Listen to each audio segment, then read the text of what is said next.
How's it going, Dopamon fans? Game 7, 7 o'clock. This is what it's all about. The two words that every hockey fan loves most. Game 7.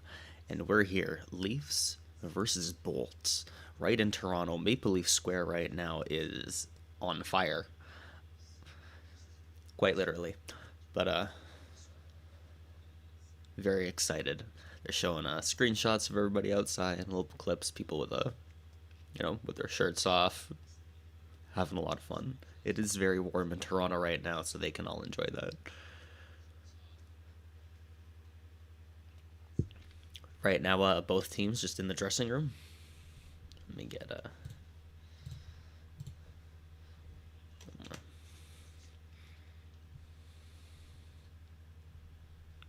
keep the live tracker or something like that up while the game runs. But other than that, if you're looking for a real live stream, go to onhockey.tv. Use a VPN, ad blocker, the whole shebang.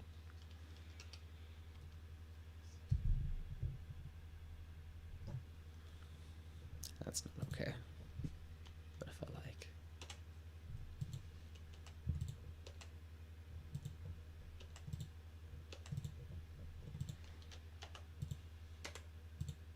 It won't leave this mode. Full screen. There.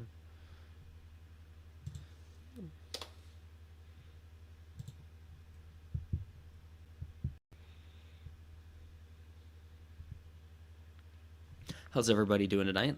Get your predictions in down below. I know at the beginning of the season I had said that I believe that the Leafs will probably just going to win it because they've done so poorly that they're going to lose back to back first rounds, and there's be a funny story kind of like how Tampa got embarrassed in the first round versus Columbus, and then they came back to win too. So I'm thinking something funny like that could happen for Toronto having such bad luck, but I don't know. That this Tampa team's pretty good, and they've given them a run for their money. So give me your predictions, and we'll see soon how the beginning of this game, if that dictates how the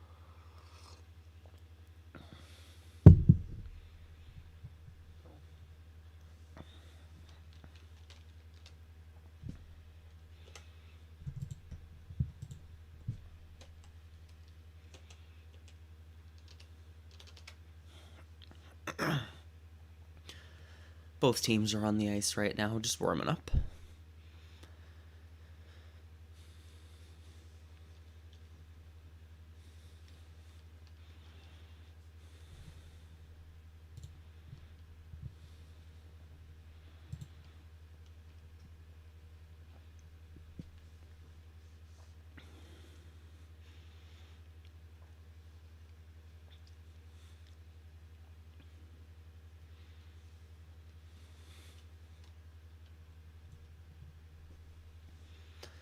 Both teams lining up for the anthem. A good time to talk about the three keys supposedly of the game. Game 7, of course. Sheldon Keefe said it doesn't make the game as a challenge any easier, but we certainly aren't uncomfortable as we go to this game. Toronto's faced a lot of adversity in the past few years. They do, have the tools to kind of overcome something like this, but at the other end, like they say here, Vasilevsky, goaltending is going to be huge for both teams. If neither can, stand on their head, this could be, a high-scoring game early, and that's not what either team wants.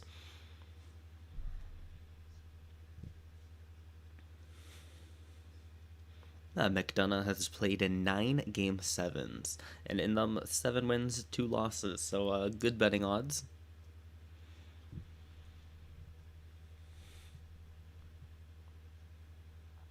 And the projected lineups here.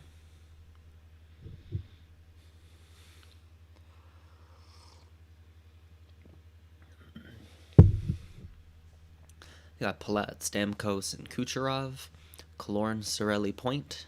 Hagel, Colton, Paul. Love Nick Paul.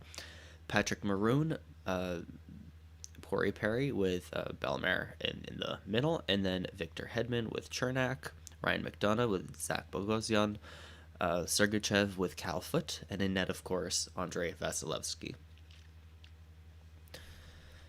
For the Leafs, Bunting is with Matthews and Marner. Mikheyev is on the second line with Tavares and Kerfoot. That puts William Nylander on the third line with David Kampf and Pierre Engvall. And then the fourth line is Spezza, Blackwell, and Kasha. Their D, Morgan Rielly is going to be paired with Ilya Labushkin, Giordano with Justin Hall, Jake Muzzin with TJ Brody, and of course in net, Jack Campbell. Means scratched in this game. Riley Nash for Tampa, Wayne Simmons for Toronto, Kyle Clifford, no Sandin or Liljegren, more veteran experience that they're going for.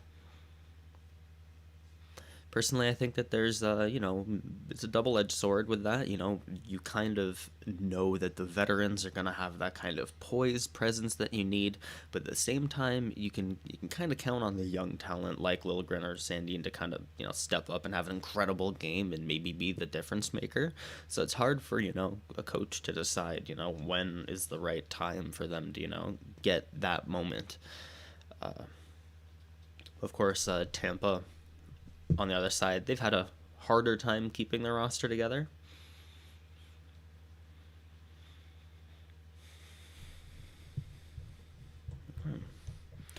Anthems are done.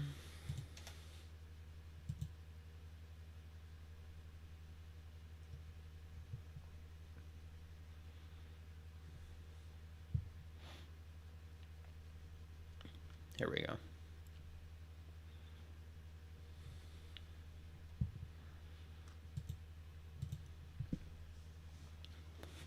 Puck drop any moment now.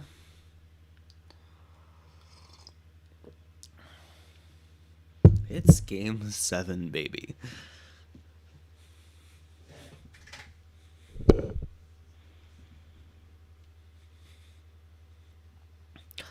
And this arena is really loud.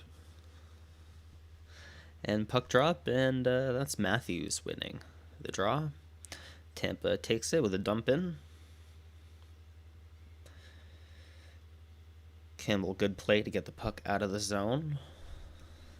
Victor had been chasing after it. Ooh, he gets a big hit to start the game, 15-20 seconds in. TJ Brody keeping it in at the blue line. And of course, Austin Matthews with the puck. Ooh, gets stripped of it by a point, but the puck stays in. Bunting and Chernak fighting over the puck. And Tampa dumps it down.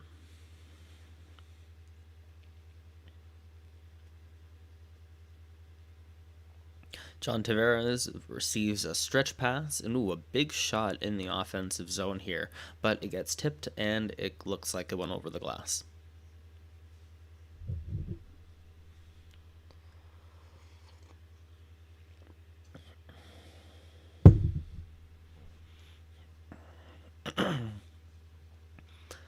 A good start for the Leafs, if you ask me. A little bit more energy than Tampa. But it's only been 55 seconds, so we'll see.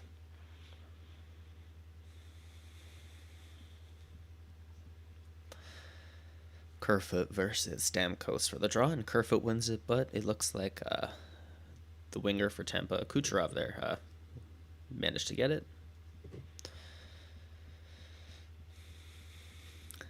Tavares losing the puck in the neutral zone here, and Toronto dumps it in, but the play ended up offside, hitting somebody along the way.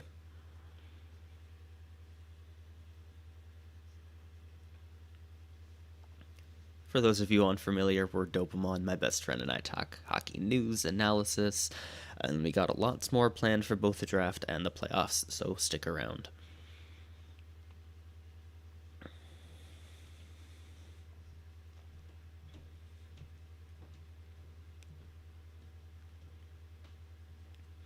Toronto winning the draw and dumping it in. And that they do get possession, but a shot by Giordano bounces off somebody in the defensive zone, and Tampa's back the other way. Sending it down now. Paul with a shot doesn't connect. And this is Mitch Marner with the puck. Can't quite get around Chernak, so he dumps the puck in. And now Nick Paul with the puck. Ooh, and that one gets batted down by the Leafs defenseman. Wow. Both teams on point right now. And the Go Leafs Go chants have started.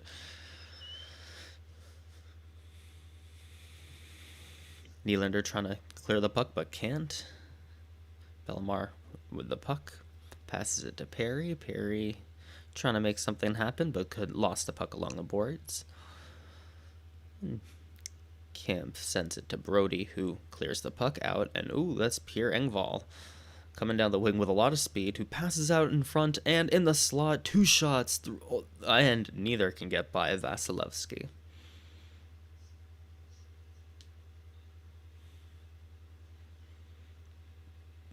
Wow. First big opportunity of the game, 2.5 minutes in.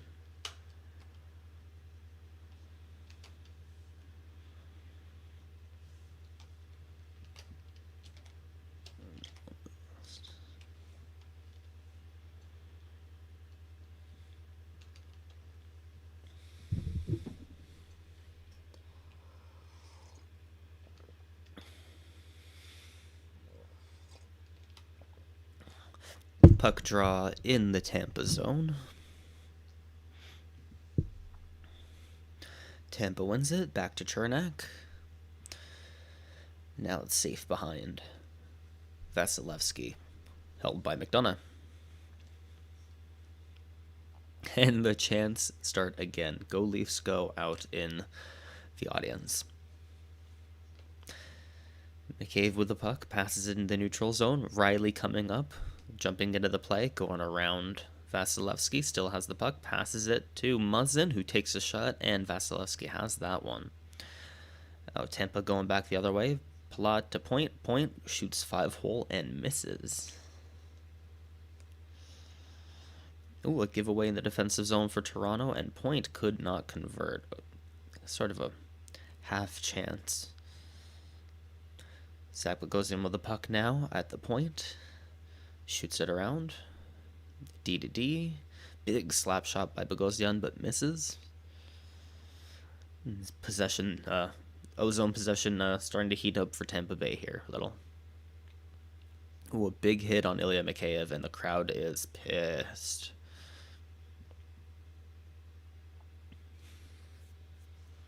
So far, there's only one credited goal to Tampa, but, you know, it does seem a little bit more. But Toronto's taken a few more shot attempts, so.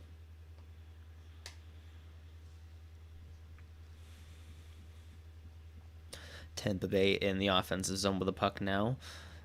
Bellemare with a shot that doesn't connect, and now the Leafs are going the other way. Kasha dumps the puck in, and Spets is after it. Cal Foot, who's been really good in this series, is beat Spezza to the puck, fought over it, but Spezza now maintains control of the blue line, passes to Giordano, whose shot gets deflected up and over the glass. So almost 5 minutes in, and no registered shots for the Leafs. Much more tight checking game than the past few, that's for sure.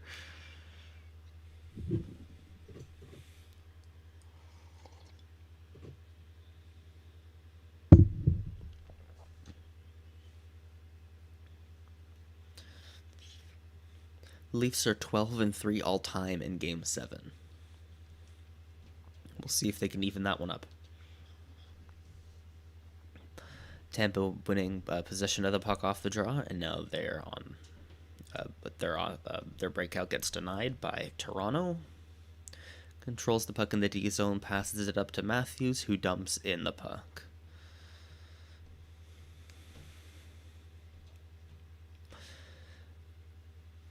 Tampa controlling it from their own zone, not quite able to do a breakout themselves, denied by Toronto in the neutral zone. Trying one more time.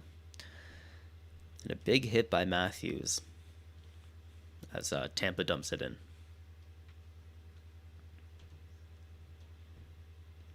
Now Nylander back with the puck in his own zone.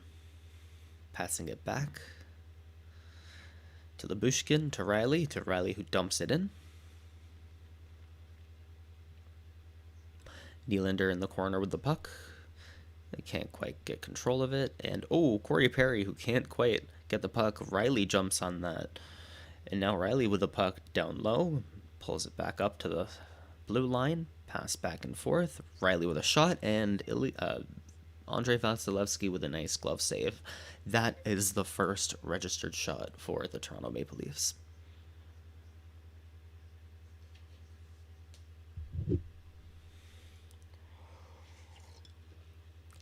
Yeah, so Corey Perry gets the puck at the top of the circle, but kind of trips, and that gives Morgan Riley the opportunity at right there at the blue line to take the puck and go deep with it.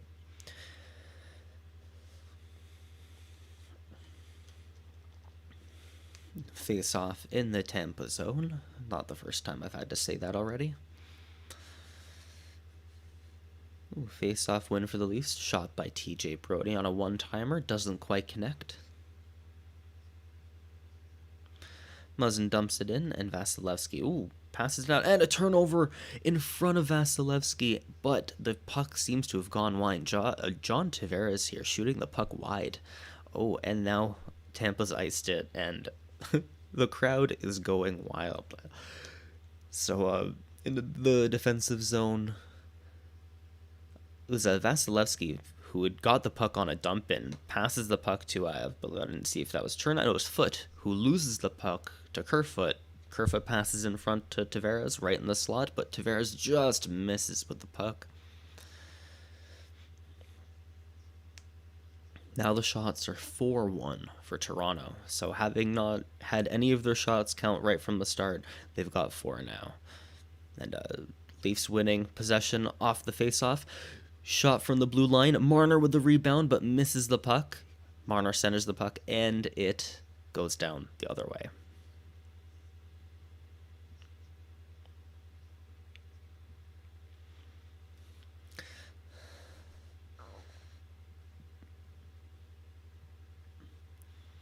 Now the puck's just bouncing around in the neutral zone, neither team getting it, and it ends up getting dumped into Toronto zone.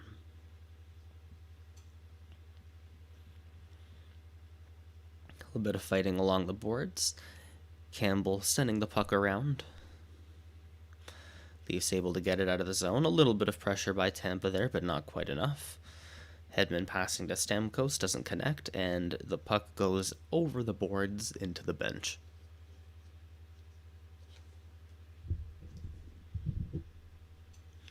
And we're going to commercial break.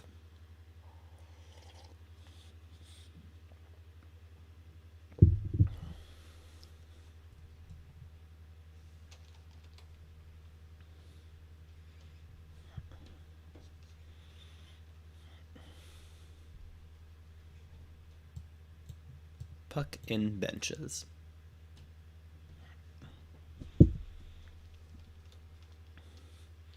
That actually makes the shots 5-1 for the Leafs now.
And face off in the Lightning zone, but the Leafs maintain possession of it, but they do have to leave.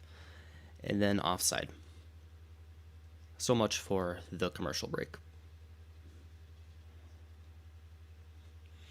And showing a shot outside of Maple Leaf Square. It is crazy right now.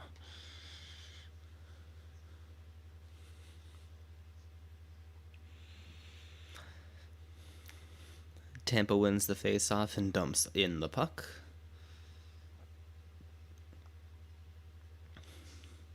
Leafs unable to get it out. Tampa, the defenseman dumping it back in.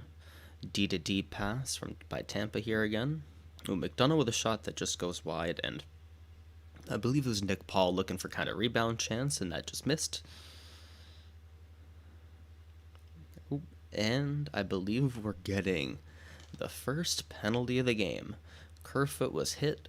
Kind of funny. I missed. It was kind of behind the play a little bit. So,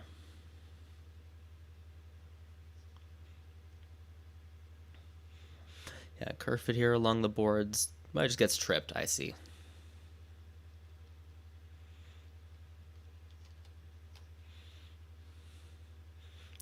Hagel tripping Kerfoot.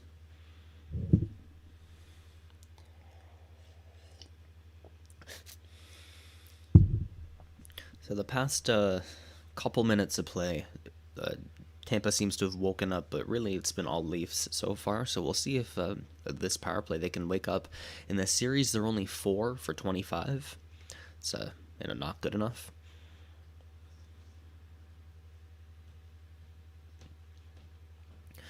Tampa winning the face-off, but unable to clear. So that puts the Leafs in control of it, passing back and forth. Riley, Matthews, Nylander. Matthews with a one-timer, and it just goes wide and out of the offensive zone.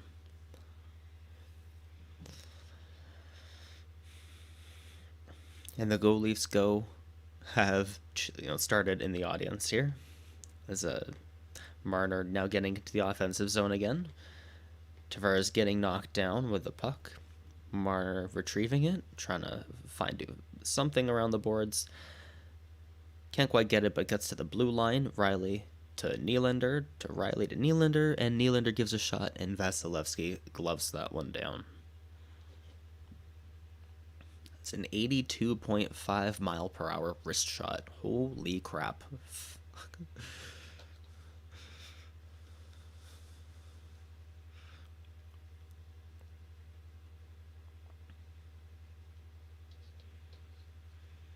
Good glove save by Vasilevsky. Had eyes on it the whole time.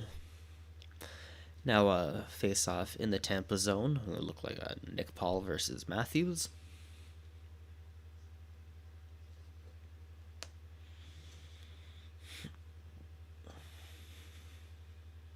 Leafs win. To Riley. Riley to Matthews. Matthews looking for a shot, but can't quite find a lane. Ooh, he tries to little tip play to Tavares in front of the net, who can't quite tip it. Now they're sticks fighting for the puck, and Tampa tries to clear, but Riley keeps it in at the blue line. Great move by Riley here. Marner passes to Nylander. Nylander with a shot that just goes wide. Marner behind it with the net, behind the net, passes to Matthews. Matthews back to Riley at the blue line. To Nylander. To Marner, to Tavares in front, who just kind of misses. And puck out to the blue line again, but Tampa here is able to clear the puck. But quick transition here. Leafs, Marner trying to get into the offensive zone again, but can't. And now both teams are going to make the full change. 10 seconds left in the power play.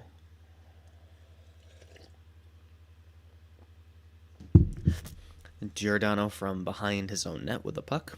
Puck gets dumped in, turned over, but Leafs maintain possession in the offensive zone. Bunting unable to kind of get the puck down in front of Vasilevsky, and now the Bolts at full strength are going the other way, and the puck goes over the glass at the Leafs blue line.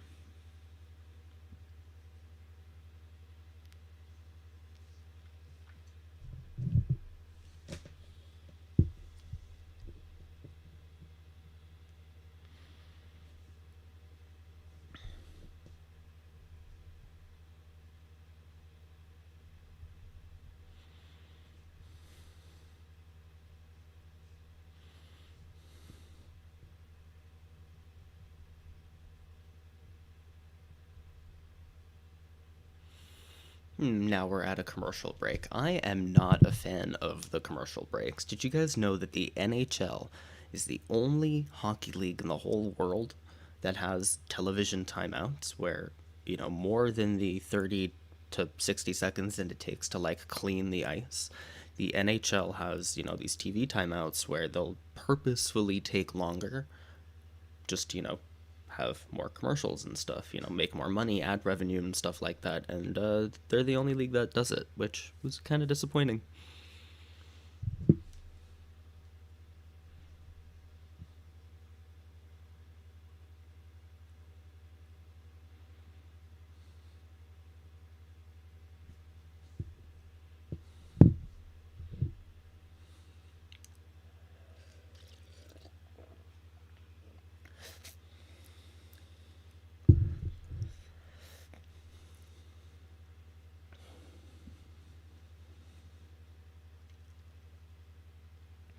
So if you're somebody that watches, like the KHL, the SHL, the SM Liga, you're only dealing with 30, 60-second breaks, so, they can clean the ice every few minutes, and that's it. But for the NHL, up until 2 minutes to the end of the game, they're able to do a full TV timeout where they take 2 minutes, commercials and all the whole shebang. So I'm not a big fan of it. I know, some people like that it gives players times to rest, but I know that it was introduced in the early 90s. I think it was 92, 93 when the actual television timeout became a thing. And it kind of changed how coaches had to play, which lines out, getting, more managing their time because players would end up getting more injuries because they'd play more because they were better rested and stuff. So there's weird things you have to adjust for. Commercial over, Tampa Bay winning the face-off in the offensive zone. Tampa Hedman to Kucherov with a one-timer that just doesn't connect, and then again with a wrist shot that misses as well. But Tampa maintains possession. Kucherov tries to center the puck, but it gets turned over, and the Leafs send it down.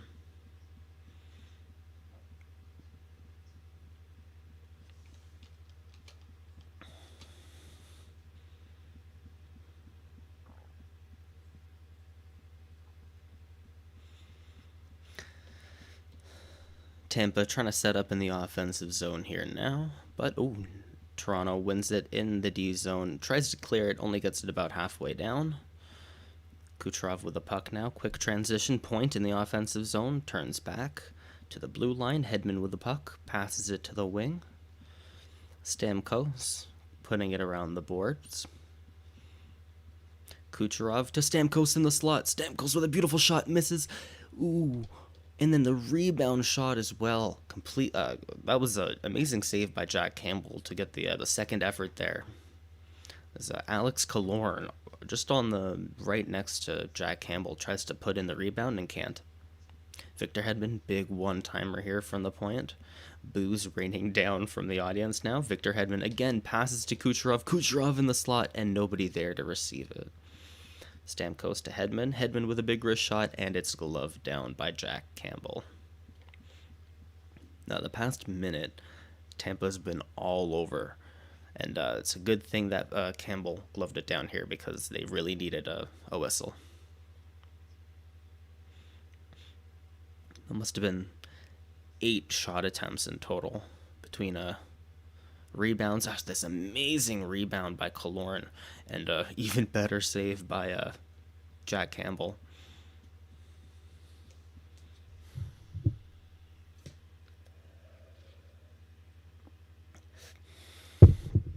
Shots even 5 apiece. Leafs win possession off the face-off. Sort of a 2-on-1 that gets broken up with him and Kerfoot on the PK here. And now the Lightning gain possession in their own zone. Kind of a broken play by Marner, but a good effort to end the Tampa power play, as Tampa now dumps it into the offensive zone, trying to make something work. Puck goes around the boards. Nick Paul gaining possession of it. Puck behind the net. Hagel shoots on Jack Campbell. Good save by Jack Campbell to keep nice and tight to the post.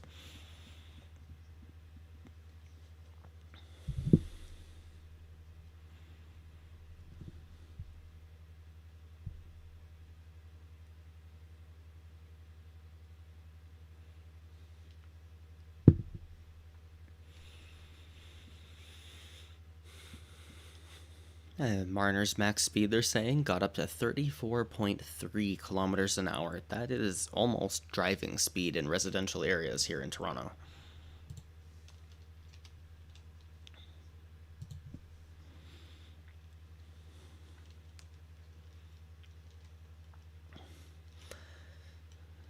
Toronto winning the faceoff in their own zone here. Dumping the puck in. Tampa trying to clear it. Can't quite. Hedman now with the puck. Passes it up to Palat. Stuck in the neutral zone. Engvall now with the puck from the neutral zone, carrying it in himself, and it gets whistled offside.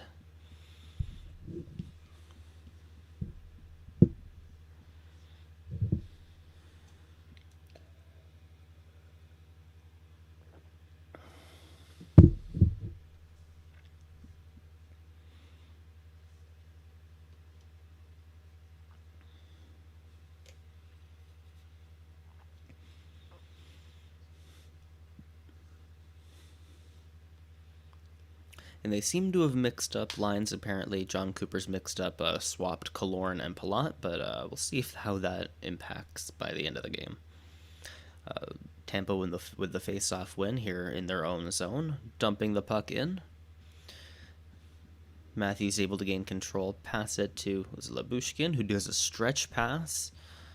Morgan Riley in the offensive zone, going around the Vasilevsky, still with the puck, passes it to Matthews at the blue line, and a one-timer by Marner at a sharp angle, just doesn't quite connect.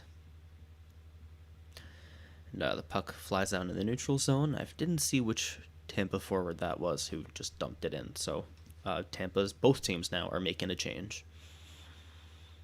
And the Go Leafs Go chants have started again.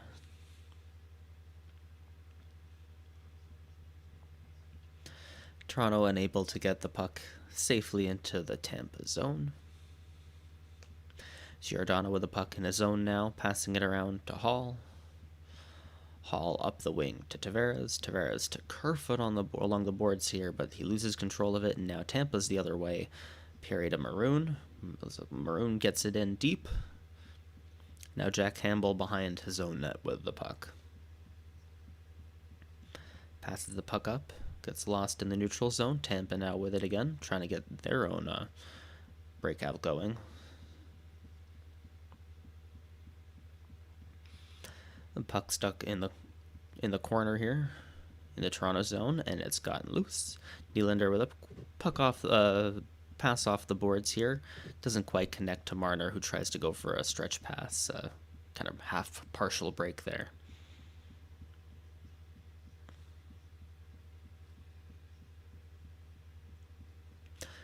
Puck in the Leafs zone. Leafs have control of it. As Blackwell trying to break out the puck into the offensive zone. Spezza with a big slap shot from a little bit of a further distance angle. 89.3 mile per hour slap shot. That is a heavy shot.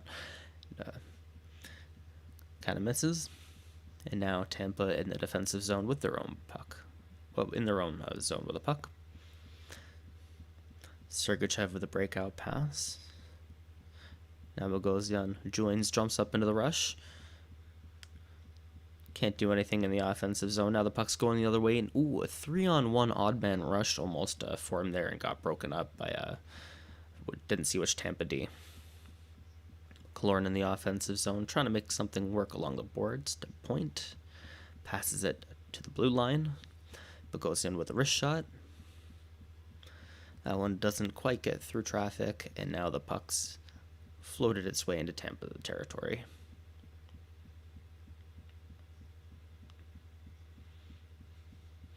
Kucherov with the puck in the offensive zone couldn't do anything with it. Now the puck's going the other way. It's bunting. A little chip and chase play. Gets stuck on Chernak. Everybody in the crowd's kind of looking for a penalty on that, but I don't really think one should have been called. Now the puck ends up in the Leafs zone again. Tampa Bay stealing the puck. Bad turnover by Labushkin.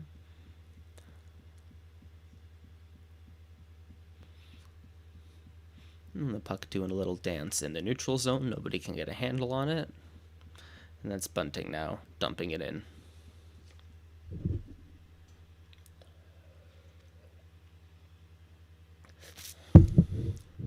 And the goalie's go chance have started once again. Big shot by Kerfoot here.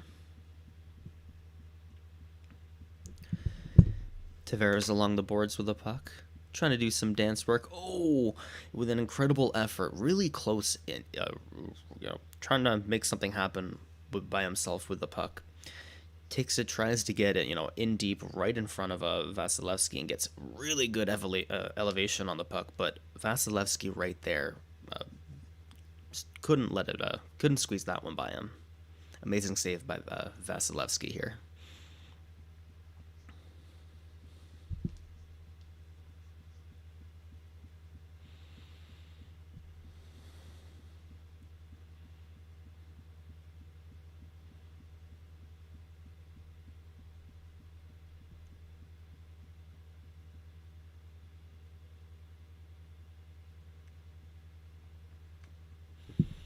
Another television timeout. If you weren't aware, I hate these.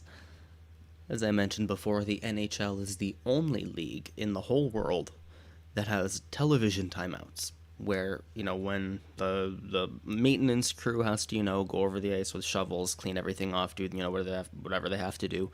It only takes 30 to 60 seconds, commercials through that, whatever, but then in the NHL, there are these television timeouts where they'll take in, an extra minute or two just to have, whatever nonsense commercials. And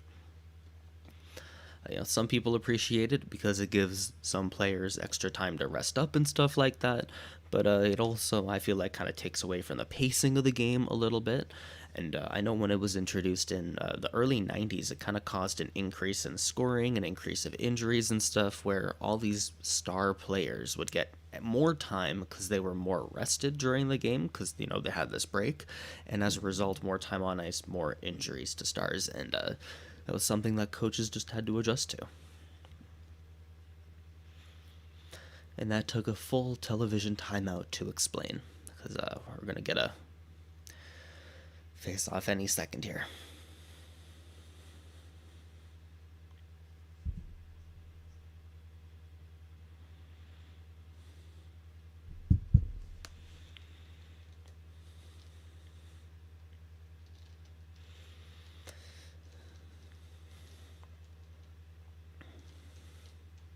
3 minutes left in the first period. And, Marner with a shot. Doesn't quite connect. Ooh. Braden Point falling kind of funny. This looks incredibly unfortunate. He was trying to get into the offensive zone with a puck. Kind of falls funny and twists and rolls over his leg. Oh, that is not good. Braden Point is, under his own strength. He has, been able to get up and skate to the bench, but oof. He immediately, knew he's something tweaked, something pulled, something dislocated. Didn't look like anybody's fault. Yeah, he fell on his leg under him. It was all twisted funny and immediately screams out in pain. Oof. Giordano maybe a little bit involved, but by trying to swing the stick at him, but I know obviously no intention by Giordano to injure.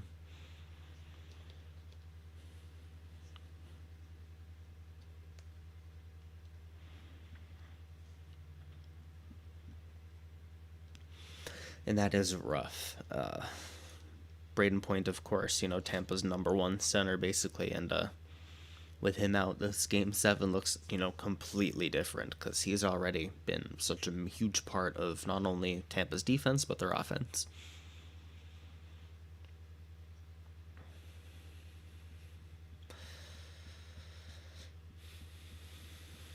We'll scramble in the neutral zone, and Cirelli now with the puck, trying to get it deep and can't.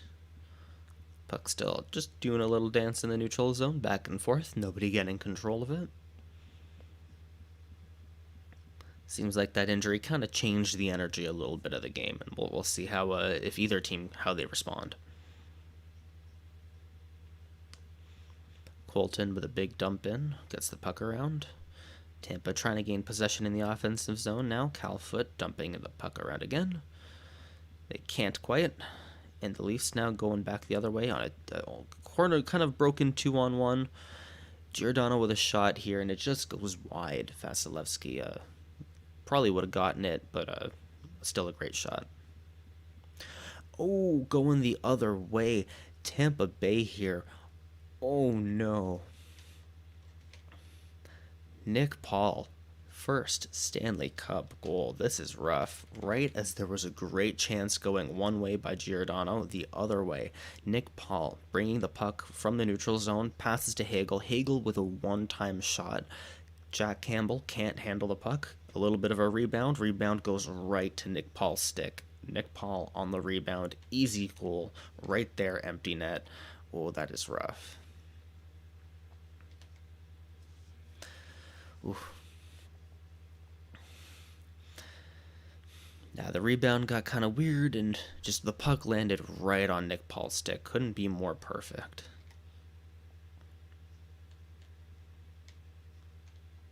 And that is it for Game 7. First goal of the game, 1-0 Tampa Bay. And immediately we're getting a holding penalty to Tampa. Looked like it was Marner with a puck right in front of, right down low in the slot. And I think Stamkos kind of hooked him a little bit or tripped him.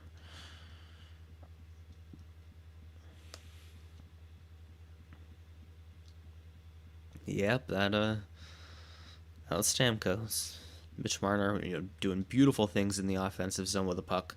Stamkos kind of had to take a really bad penalty there.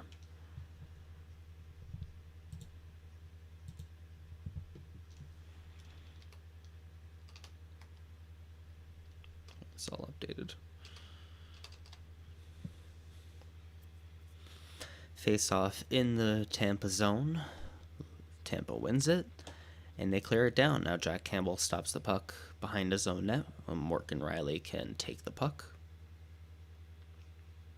Passes it back to Marner. Oh, looked like might have been offside there, but I guess it wasn't. Leafs get the puck in deep, but that's Nick Paul and Hagel, the two PKers. They work together to get the puck out of the defensive zone. So now it's Marner again in his own zone with the puck. Passes to Matthews. Matthews breaking into the zone here. Tavares with the puck down the wing. Tries to pass to the slot. Nobody there. And now it's a Bellemare for Tampa, taking the puck by himself, short on the penalty kill, trying to get it deep, waste some time. 35 seconds left in the game.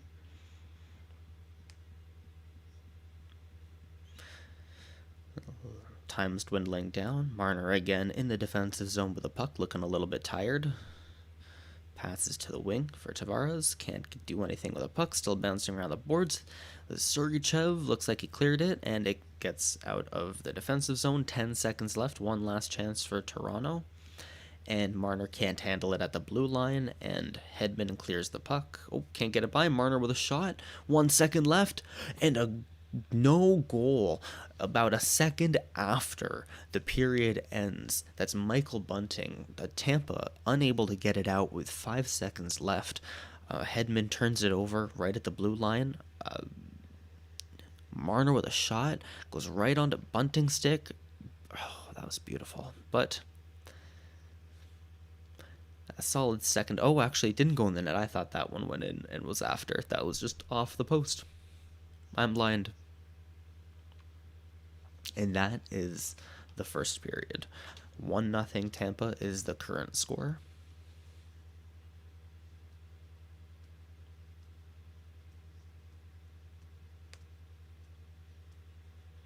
Shots are almost even, 8-7.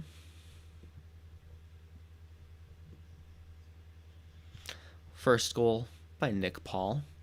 It was actually Colton, not Hagel. My apologies. Who scored there? Assisted this goal. There was a chance at one end by Giordano. He just kind of misses the puck. And then Nick Paul with the puck, carries it from the neutral zone, passes it to Colton. Colton with a one-time shot that Jack Campbell just can't handle. The rebound goes right onto Nick Paul's stick. Nick Paul, easy goal. And that's it.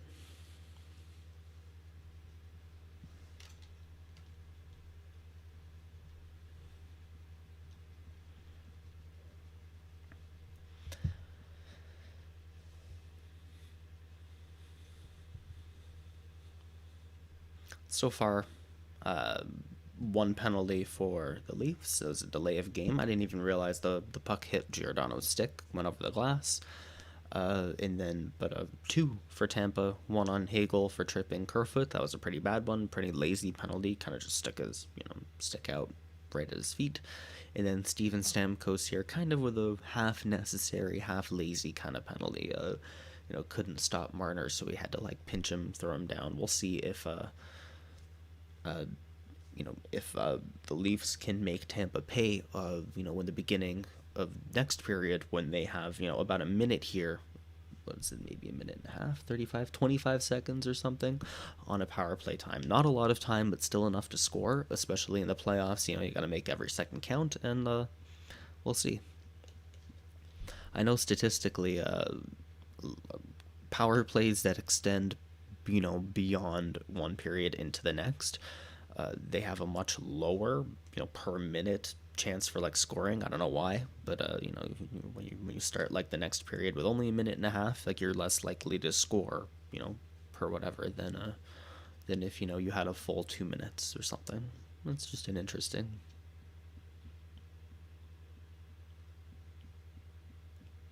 Bolt strike, yes. Lightning strikes once. I need to see you.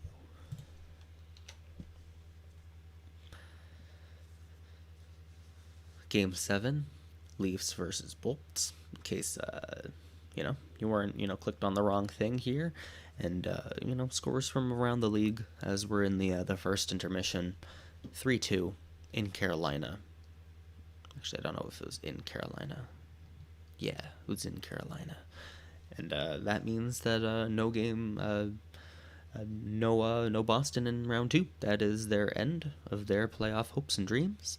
Carolina moving on. I think everybody kind of saw that one coming. I feel like every year I say that it's Boston's time is up. Like, this is the end for them. And, I'm not, I'm kind of just being facetious with it, but at the same time, eventually Boston's time is going to come to an end. They're going to have to go through a kind of retool, rebuild or something. And, the more that they don't perform well in the playoffs, the more you kind of have the argument, okay, when do you, not tear things down, but think more about like the long-term future than the short-term future. And I think Boston's in a really tough position. Having lost this series, you're hoping for something big.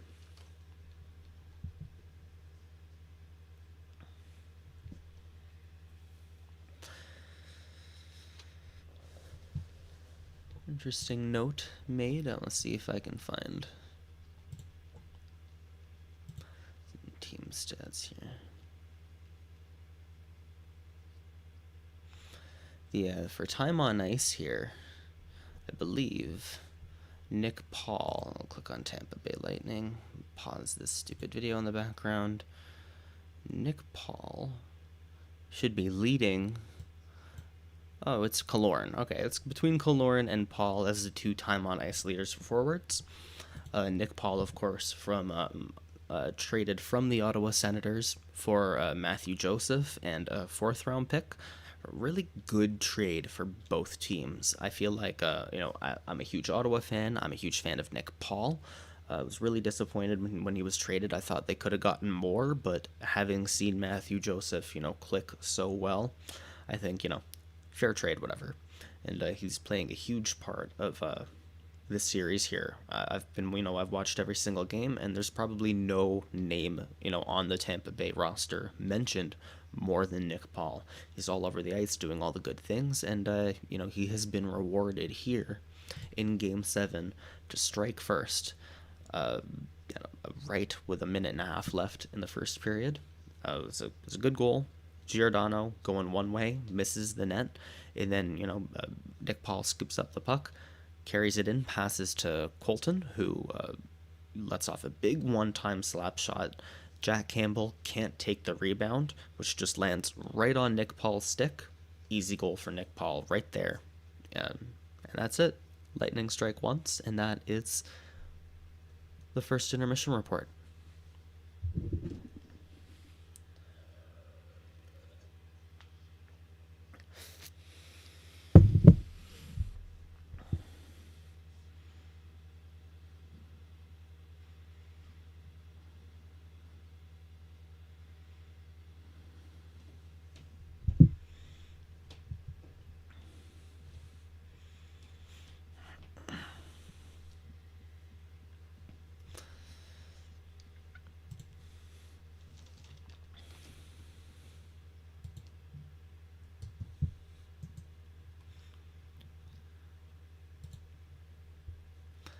Stats otherwise in the game about even.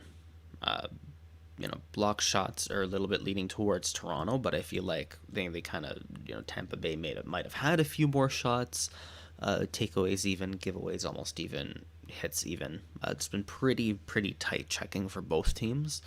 Really kind of opened up after at certain points. The energy kind of got a little bit weird at times, but I think it was really when Point had fallen funny. He got, I wouldn't say slashed or tripped by Giordano, but he was kind of, like forced to do, into the funny, into the boards, and fell on his right leg kind of funny, and had to be a little bit, helped by a teammate off the ice, but, not a super major injury, long term, but short term, you're worrying, he's definitely not going to come back to the game. He might be out for a few weeks if Tampa Bay's, looking to make a deep run. But for the rest of this game, it means no Braden Point.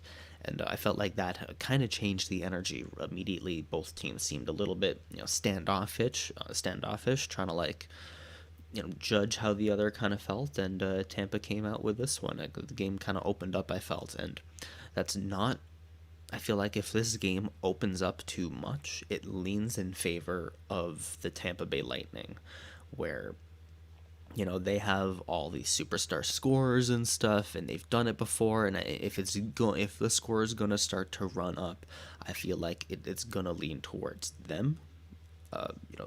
Leafs, of course, they have their own firepower, but just like, yeah, I have a feeling that they want to keep it to a low scoring kind of game, 3-2, 4-2 kind of win, not like a 7-5 kind of win. So they got both teams really, but especially Toronto, now that they're down 1-0, really have to tighten up.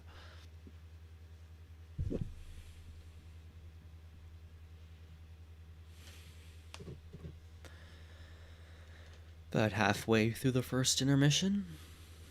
Good time to for everybody to let me know down below what your predictions are.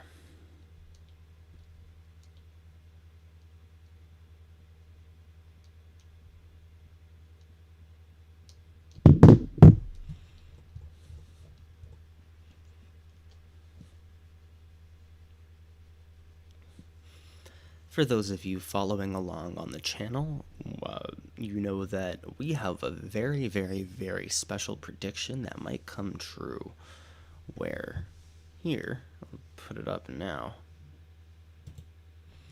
At the beginning of the season, in September, Ryan predicted that the Leafs would advance past the first round and beat the Tampa Bay Lightning to do it. So this all could be something that, was predicted by the hockey gods, here on Dopamon. And it'd be really cool if that, came true just for the sake of predictions. But, every Leafs fan out there is, could be sitting there freaking out. But I don't know. Looking so far like the Lightning might be able to take control of it. At one point, the shots were 5-1 for Toronto, and now it's 8-6 for the Lightning. So it's only been 1-7 or 7-1 ever since. So I'm not sure. We'll see.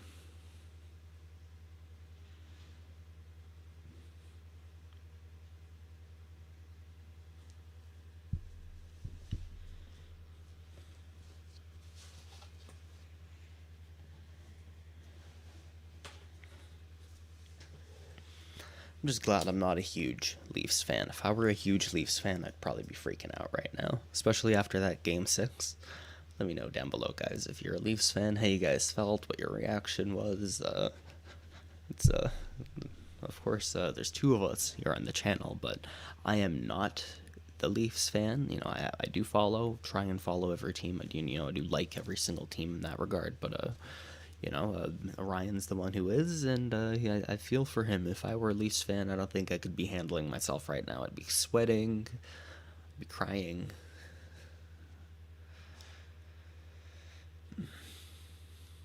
Of course, the curse since 1967, no cup.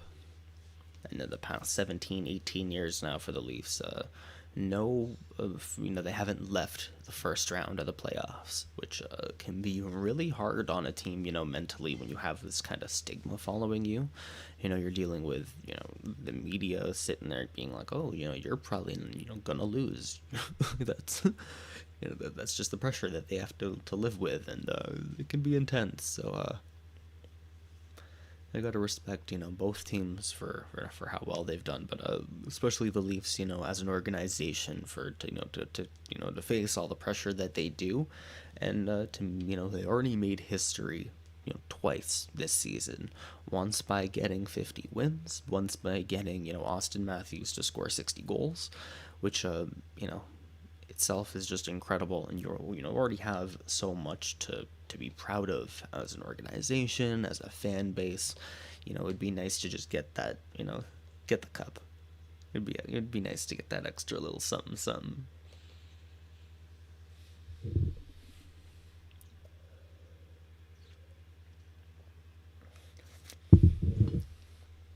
Of course, the Tampa Bay Lightning, back-to-back Stanley Cup champions.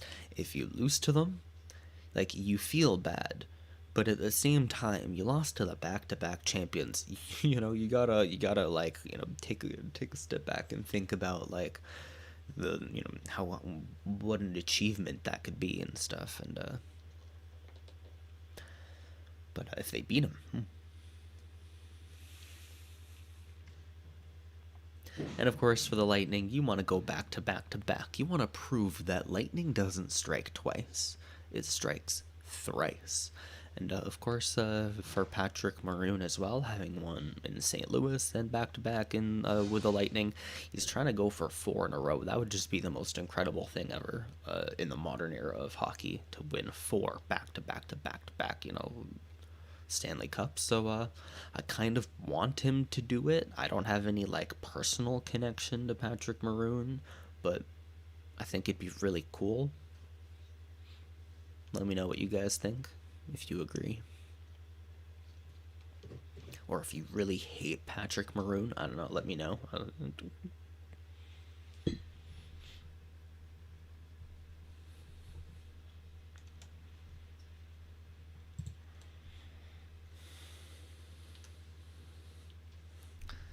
Probably do a different tracker.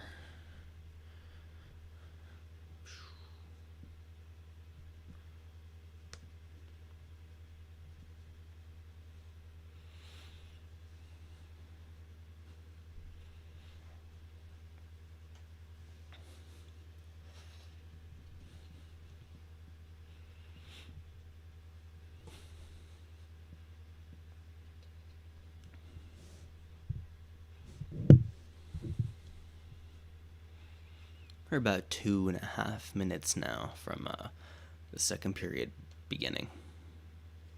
I don't want that to play.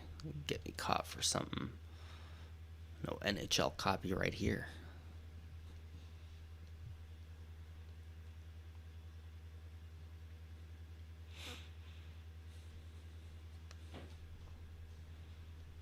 Well, first intermission report before the second. Game started probably, I'd say, in the favor of the Leafs. They had 5 of the first 6 shots. They had a pretty good, hard, they came out with a lot of energy. They know that they have the hometown advantage. They have, the line advantages, the matchup advantage being the home team. And they really had to come out and, make an impression, and they kind of did. But then I'd say that like on the first, they had Tampa Bay took the first power penalty, and the Leafs really couldn't get anything to work on it. And I feel like that kind of carried the energy through when Toronto got a penalty right after Giordano would delay a game. I believe Tampa Bay had only been at like one shot at that point, and while Tampa didn't score on that power play, it really they got like 5 or 6, 7 shots on that one, and they really woke Jack Campbell up. They really got their own head into the game, and then the second half of the first period was definitely both teams full energy, and then about 2.5, 3 minutes left in the period. Braden Point takes a fall. Not, it was kind of a weird, funny fall. He was going into the boards, chasing the puck. Giordano's reaching for it as well. I'm not going to put any blame on Giordano for that one, but Point does falls on his right leg, kind of funny, and it twists. It was all weird, and he limped his way off the ice, getting a little bit of help. That kind of changed the energy because Point not only is just a huge part of this team, he's one of their lead point producers, so he's so necessary. He provides that like a leadership and leadership by example, and he's going to be missed. So you kind of saw that the energy right after that injury kind of changed. Both teams kind of felt a little standoffish, trying to feel each other out, just see how that injury is going to affect the rest of the game. Obviously, this is Game 7, so there's no rest of the series to think about, but if anything, that puts more focus on, how is that going to impact this game? How's Tampa going to respond? And that really put the pressure on both teams, and I feel like Tampa may have responded a little bit better. Of course, they do get the goal. Nick Paul, who after a shot by Giordano kind of picked the puck up, carries it in, passes to Colton. Colton with a one-timer. Jack Campbell can't hold on to it. Nick Paul gets the rebound and then scores. And that leads us to the beginning now of the second period here.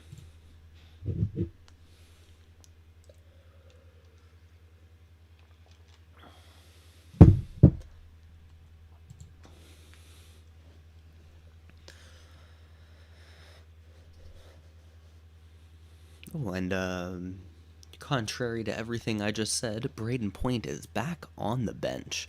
We'll see how he performs. He isn't starting right now. He didn't take the face off. The Tampa Bay's third line did. The Leafs gaining possession of the puck in their own zone, but we'll see how Braden Point impacts the rest of this game, if at all.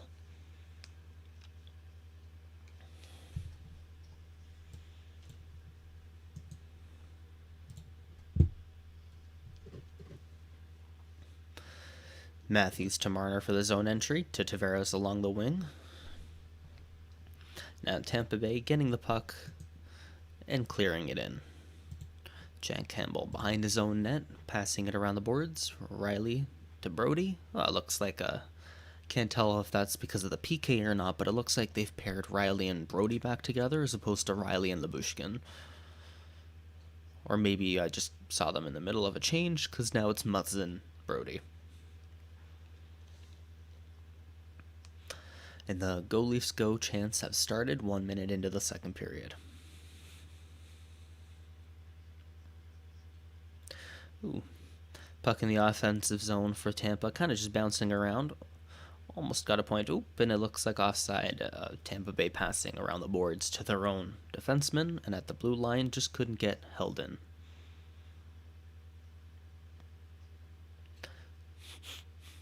Ooh. No, they're showing Braden Point right now, and he didn't put any pressure on his right leg when he skated onto the ice and then onto the bench. He even used the bench to prop himself up, so he didn't put any pressure on his leg. It doesn't look like he's going to be doing any skating. I don't know.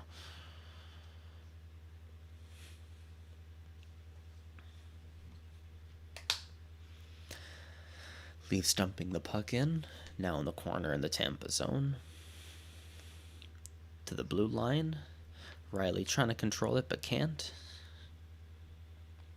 And gets flipped out, but Toronto dumping it in.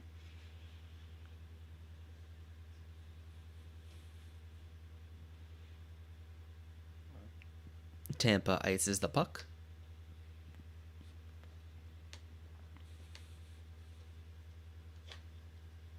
So we're going to get a face-off in the Tampa zone to the right of Andrei Vasilevsky.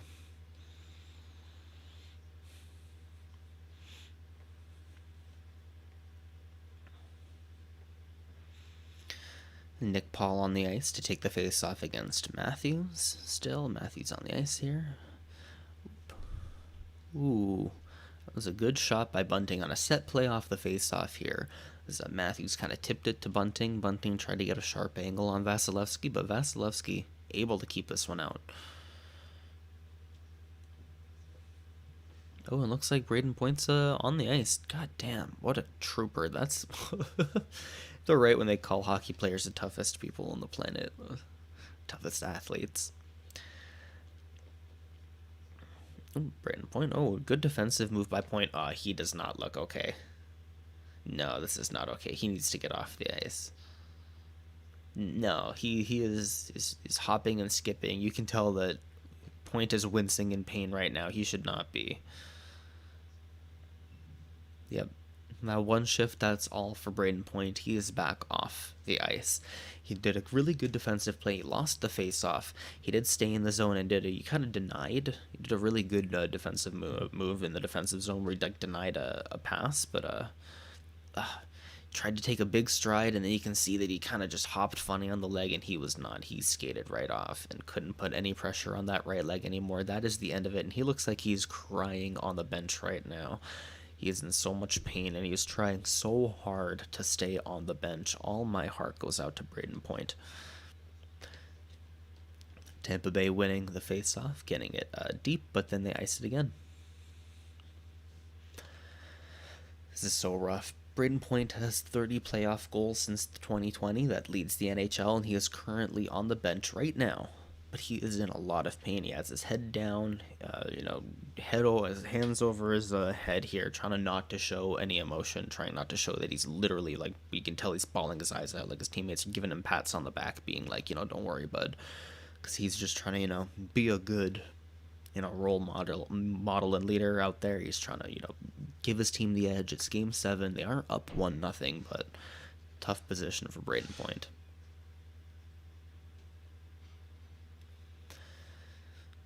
Face-off win for Tampa in the defensive zone. Looks like Hedman was able to clear it. In the neutral zone, puck bouncing around. Brody not really able to get a handle on the puck, but Kerfoot there is. Brody takes over the puck, passes it across, D-to-D pass. Now Nylander with the puck going into the offensive zone. Kerfoot passes to the blue line. Ooh, that was Brody who jumped up on the play to get a pass and then tried to wait out Vasilevsky here and just couldn't. Vasilevsky staying strong.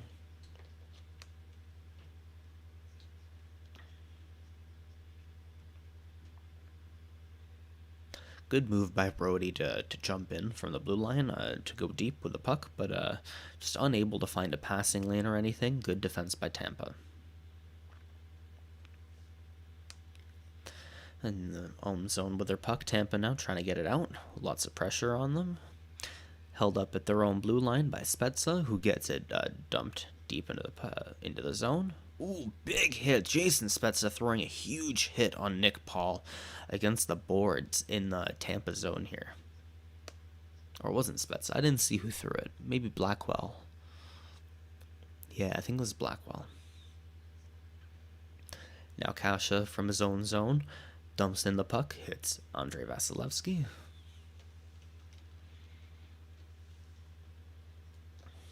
Another hit by the Leafs here in the offensive zone. They look like they've kind of woken up in the past minute or so. Lyubushkin at the point, pass to nobody, turns it over, and now Tampa going the other way. It's almost a partial break here for Anthony Cirelli. Great pass by Andre Palat. Now Lyubushkin in his own zone with the puck, passes it up to Engvall. Engvall passes it up to Mikheyev. Mikheyev along the wing with a lot of speed, but couldn't make anything work with it.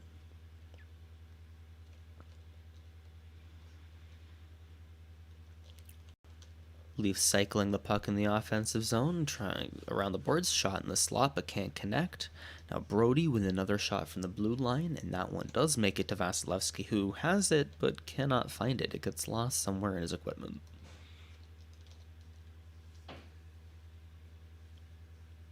Hey, how's it going, Anthony? Good to hear from you again.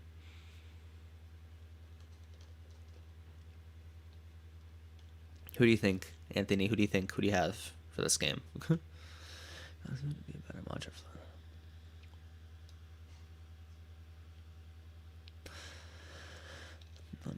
You know what? I feel like Florida's really been tested in that Washington series, so I'd be scared to go up against Florida. I feel like that they've kind of found their game, and the one thing you don't want to go up against is a hot team. They could just sweep regardless, Tampa or the Leafs, whoever wins this one. I think they could just if they're not careful. So. Especially the Leafs. I think, yeah, you're right that their defensive game does need to, take a step up.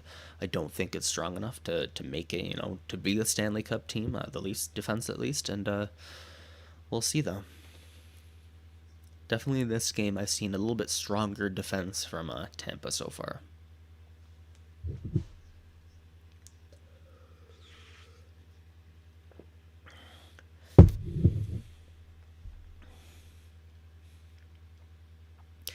Tampa with the puck in their own zone, passing it up. Nick Paul trying to make something work in the offensive zone, passes it to Corey Perry. Ooh, what an amazing play, amazing stick play by Nick Paul. Getting into the offensive zone, he barely had control over it. Uses his long reach to kind of poke it to Corey Perry, who scoops the puck in, and Jack Campbell with a great save.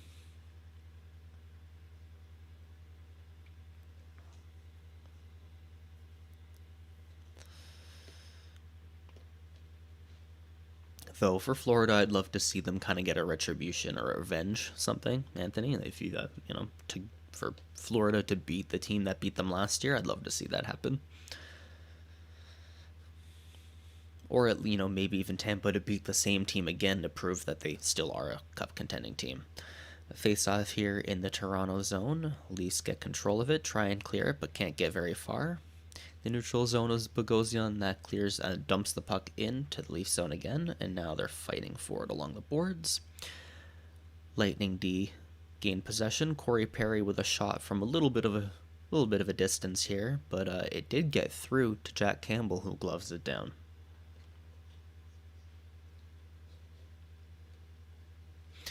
Oh, right. I'm gonna look up Anthony. Panthers cap. Where do they look like? I guess they're still in, so I don't know where their pick is. But do they only have a second and third? For offense in the second round, I feel like I don't know if he's gonna get to the second round. Alexander. Oh no, Panthers only they don't have a first or second. Sorry, Anthony. You're looking at 3 through 7 if you're drafting for Panthers. Sorry, bud.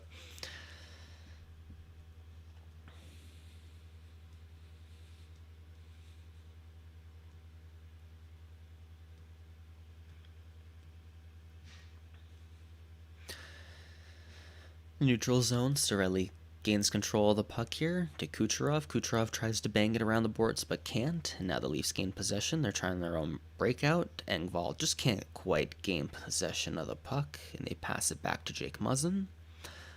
Muzzin, good breakout pass here. Leafs getting deep into the zone. But they can't get possession. Stamkos with the puck going the other way into the offensive zone. Dumps the puck around the board as Tampa makes a big change. Leafs looking a little bit hemmed into their own zone the past few minutes here. Killorn with a big pass to the slot. Nick Paul just misses here. What a great pass by Killorn. Going the other way, Blackwell gets the puck knocked off of him.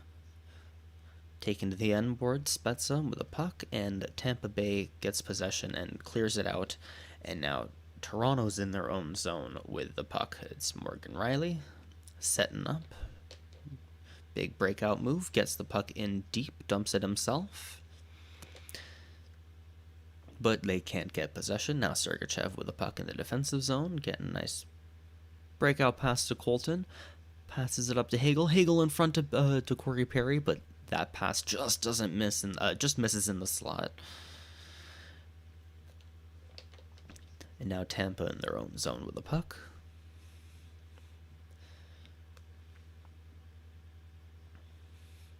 And Jake Muzzin now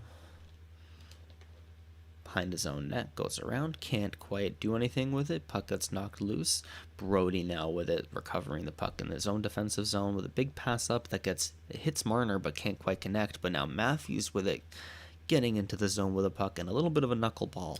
Vasilevsky couldn't glove it down, goes past him. Bunting behind the Tampa Bay net with a puck, passes it around the boards to Hall. Hall sends it around the boards. Now it's Tavares behind the net with the puck, trying to find a little passing lane, but can't. Oh, he cuts into the slot. Oh, he scores, but they're whistling it down. I don't know if this is gonna happen or not. There's a penalty coming up against Toronto. I don't think that the goal that they just scored is gonna count. I heard the whistle getting blown as Tavares touches the puck, probably about 4 or 5 seconds before he scores, and then Tavares cuts into the slot.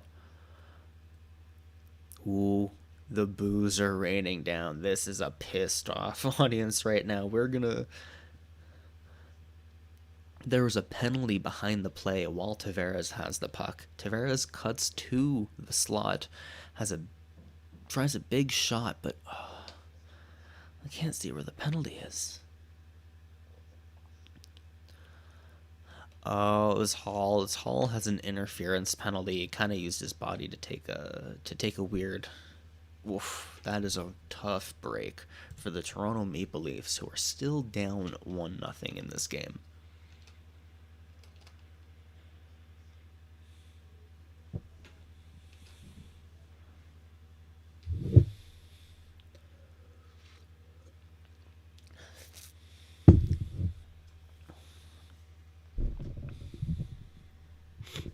Anthony in the if you're thinking about guys in the 3rd round for offense, I'm thinking somebody maybe I got my list of a Daniel Orlov. He's a guy playing in Russia right now. He's an offensive kind of defenseman. If you're thinking about D producing offense. For forwards, there's a bunch. I think a guy like Victor Nushev, he's a guy that is going to be available in the 3rd round. I wouldn't take my chances. There's a bunch of good offensive talent that's going to drop. Guy maybe like I know who's considered a 1st-round pick at times, but I'm not so sure. Matthew Poitras. He's a guy that I feel like is going to drop in the draft, probably to around round 3. Jake Carabella, he's a pretty good guy on forward. I think he's more of a two-way guy, a really strong forechecker, but he's also able to produce a lot of offense. He's pretty skilled himself. Kind of reminds me of like Zach Hyman or something. He's going to be available in the 3rd round. No, Mike. Sorry, I do not. Just hockey. And we're back from commercial break now. They're just playing. Hall gets in the way of Cirelli, and Cirelli was supposed to block Tavares. So they're calling it interference on Hall, which immediately gets blown, but then Tavares shoots the puck anyway and scores, but because the Leaf player is holding onto the puck, play is supposed to get blown dead.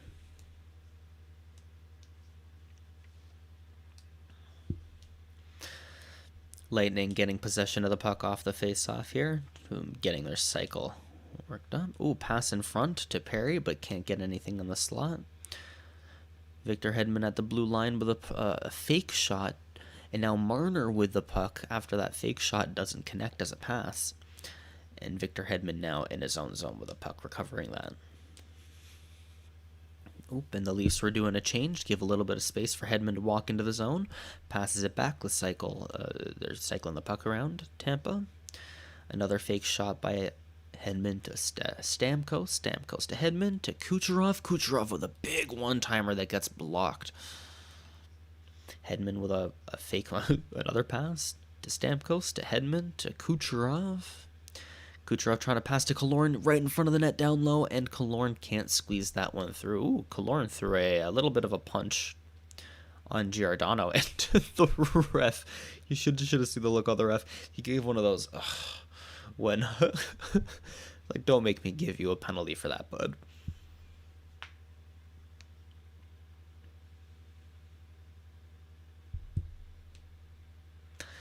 Well, good stick by Jack Campbell to Killorn trying to do, down low right in front of him and dangle the puck around. Jack Campbell gets the stick on it and denies Killorn that opportunity.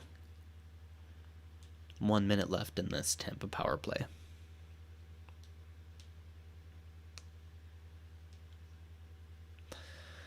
Tampa still in possession with Stamkos with a shot that just goes wide. Kucherov sends the puck to the slot but can't connect to Corey Perry. Hedman to Kucherov. Kucherov to Stamkos. Stamkos sends it around the boards to Kucherov, who sends it to the slot to Perry but can't get that one. Leafs doing a good job at keeping the front of the net clear right now. That is saving them because this power play is lethal. Hedman from the point with a shot on. Oh, rebounds loose, and Stamkos just misses the empty net. Oh, no. We'll see if that one matters later. Hedman from the point again. His shot goes wide. Now Kucherov from the point, trying to dance with the puck, get into the slot, but can't. The centering pass doesn't connect. Hedman with the puck now from the point to Kucherov to Stamkos, who takes a big shot and just gets shut down by Jack Campbell. And now the penalty's over, and the crowd has gone wild. Everybody's cheering on the penalty killers. Towards the end of the penalty there, it was a great effort by the Leafs defense. And the Go Leafs Go chant has started as Austin Matthews gets on the ice. Puck in the defensive zone for Tampa. Big pass to get it out. Gets stopped in the neutral zone. Puck still bouncing around now in the neutral zone. Tampa able to dump it in, but now Leafs are in possession in their own zone. And they send it down the ice. Ooh, that might have been a nice... No icing on the play. Ooh, Matthews lines up a big hit and just misses. And I think there's a... No fight behind the play. It's starting to become more of a much chippier game here.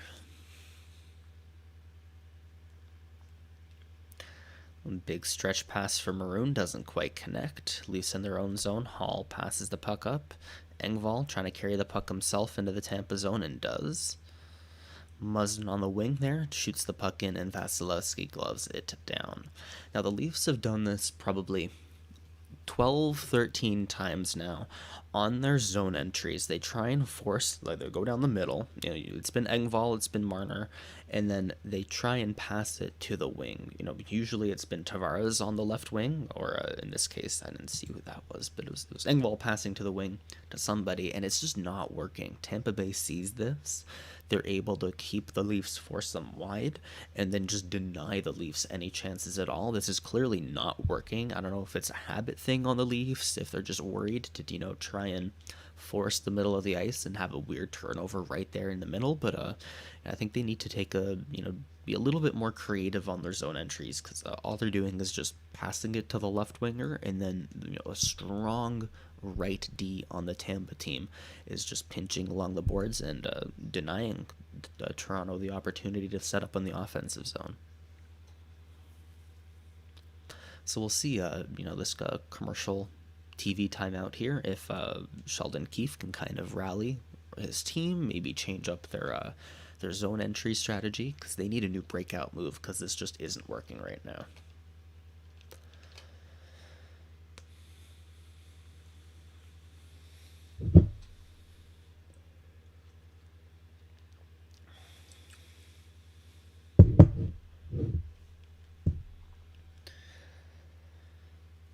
We're in a TV timeout right now. That's where, when they have to do ice maintenance, they get guys, the crew on the ice to take the shovels, fill in any holes, get all, the weird, the snow off. That's what's happening right now. Now we're looking at the hits per game by Matthews during the regular season, 0.9. Almost won a game. And here in the postseason in the playoffs now, he's at 4.33 hits per game. He's over 4 hits per game. He's gotten a lot more physical in this series. I know he lined up a really big hit on Chernak and missed. That could have been huge. So 3 hits tonight. We'll see if he can get more, if he can get over his average of 4.3. Leafs win the faceoff in their own zone. A one-timer by Brody, but just doesn't connect. Now Tampa going the other way with a dump in. Kucherov tries to pass the puck around the boards and doesn't really connect. And now the puck hits the ref. And Calfoot not able to do anything with the puck as Leafs have gained possession.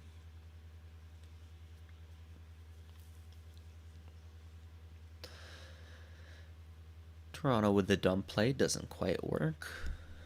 Tampa getting it. Anthony Cirelli getting it out to the Toronto zone. Speaking of things that haven't worked, Kucherov has tried this one pass around the boards and no look pass, and that one's not working either. Both teams really need to adjust. Bellemare in his own zone passing the puck up. Can't get past the red line. The Leafs gaining possession of the puck in their own zone. Lyubushkin gets it out to the neutral zone where it's intercepted. Now Palat with the puck. Dumps it in for Nick Paul. Nick Paul can't get it.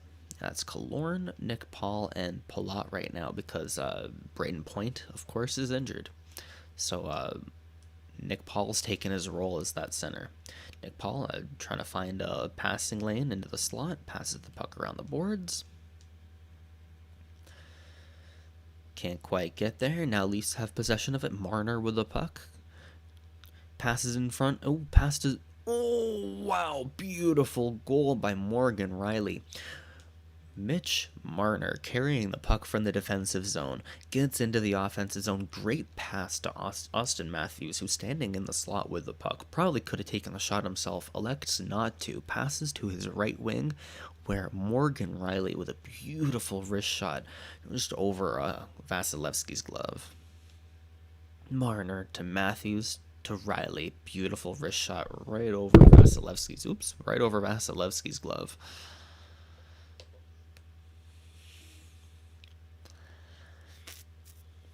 Just a perfect shot, man. Wow.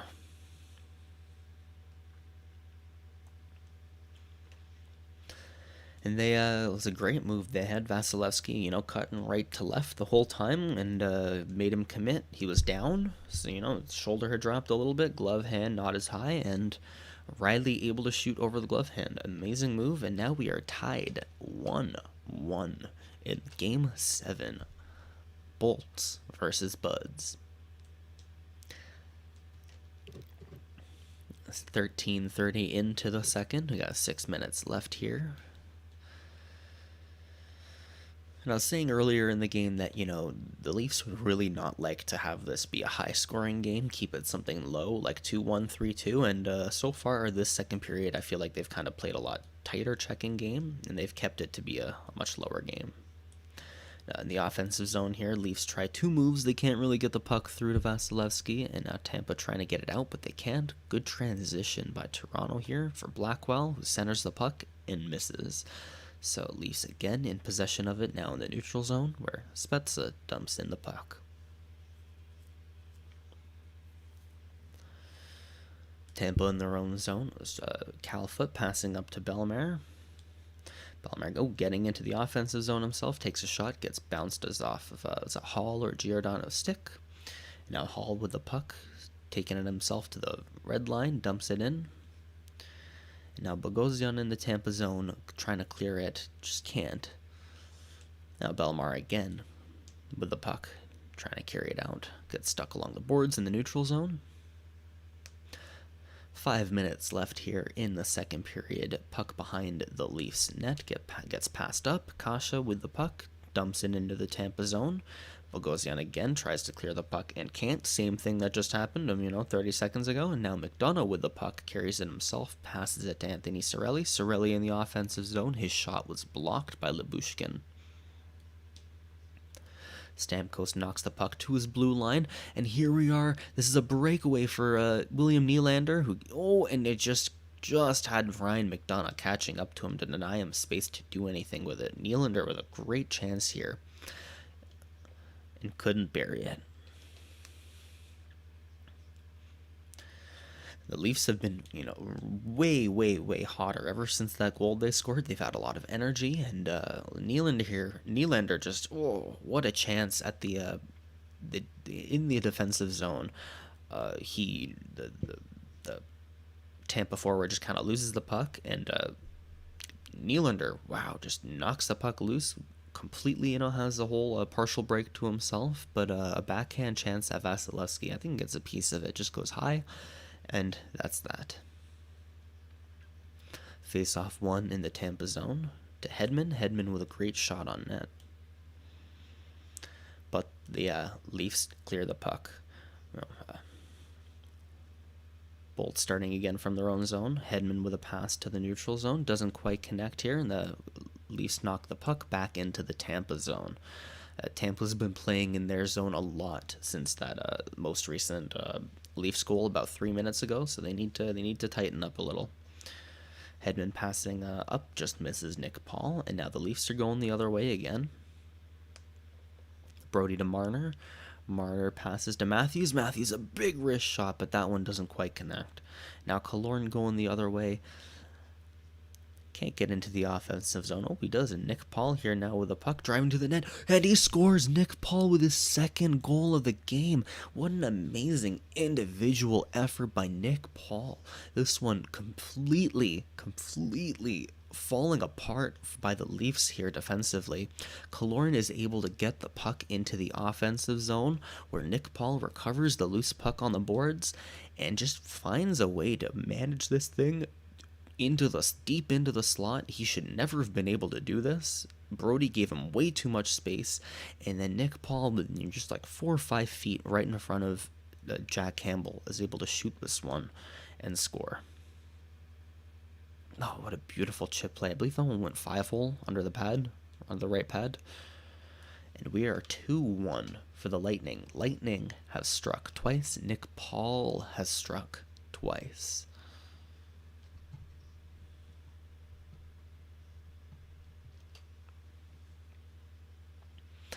I, of course, am a huge Ottawa Senators fan.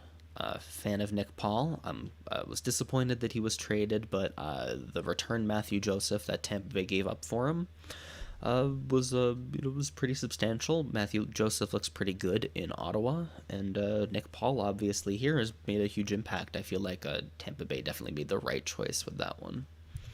Hasn't quite updated yet. Get the 2-1. Now the boos are starting to rain down on Tampa a little bit. Before the audience, the crowd seemed a little bit, into it. They were cheering with the Leafs, and now they're cheering against the Bolts. And I think that could be very telling of how the crowd feels as we go into a commercial TV timeout here.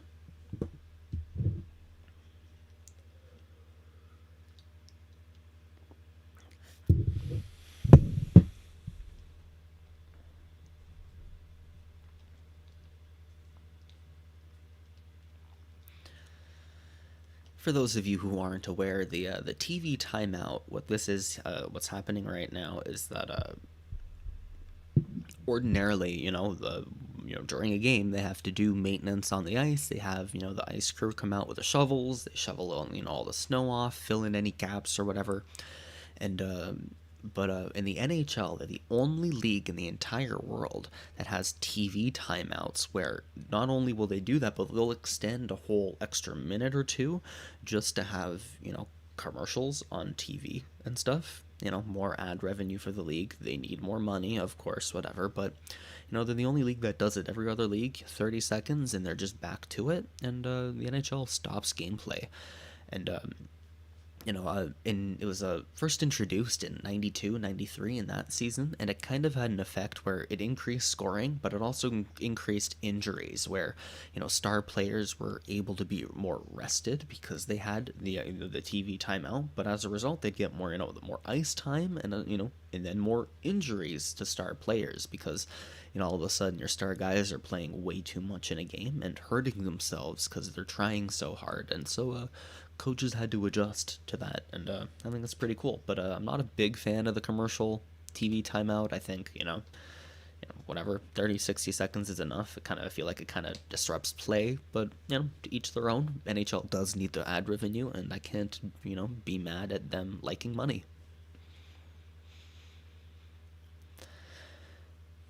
Commercial over, and we are back. Braden Point still standing on the bench, but not playing. Tampa Bay wins the face-off in the offensive zone here, and oh my God, chance after chance here for Tampa Bay. Jack Campbell swimming in his own net, can't find the puck, and Tampa just unable at Stamkos and Kucherov both taking swings at it, unable to put this puck in, into what was almost an empty net here. And at least try and get it out, but Sergachev holds the blue line but can't and gets an offside. Wow, as Chernak passes a puck in front, Kucherov, who tips it, hits the post. And then Anthony Cirelli on the rebound. Jack Campbell actually gets the rebound. So he misses one where it hits the post, and then he jumps on the rebound. Incredible save by Jack Campbell, who might have just saved the game.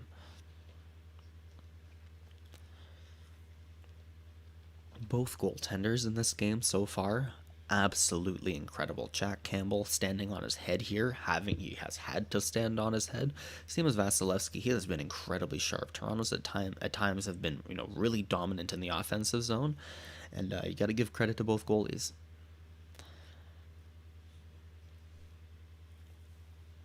Now Tampa trying to make something happen in the offensive zone, but Toronto gaining possession. Giordano clears the puck out, but can't.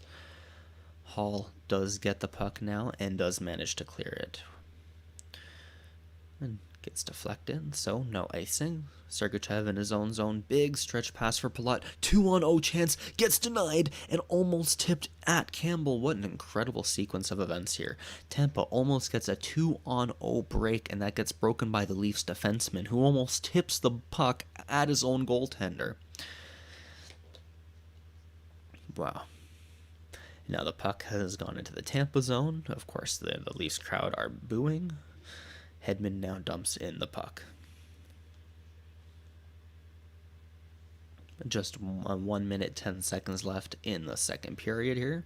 Leafs gaining control in their own zone. Morgan Riley getting into the offensive zone. Can't get very far, but Bunting walking in with a puck. Doesn't get a shot off.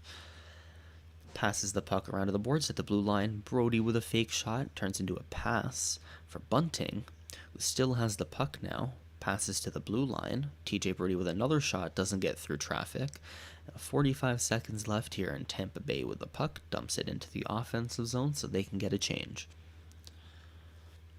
Very hot start, a hot finish to the period here. We'll see if one team can get another goal. Leafs breakout strategy doesn't work, but they do maintain possession of it. Brody passes to his partner. There's a breakout pass to Engvall. Engvall in the offensive zone. Not able to get the puck past McDonough, who dumps the puck in. 20 seconds remaining, and now the puck is behind the Leafs net. Controlled by Giordano, who passes it up. Turns it over. This is Kucherov in the offensive zone now. Passes to Stamkos. Stamkos in the slot kind of makes a pass that doesn't connect to anybody. 5 seconds left. Dwindling down, and the puck gets knocked into the neutral zone, and that is the end of the second period. Wow, what a hot finish.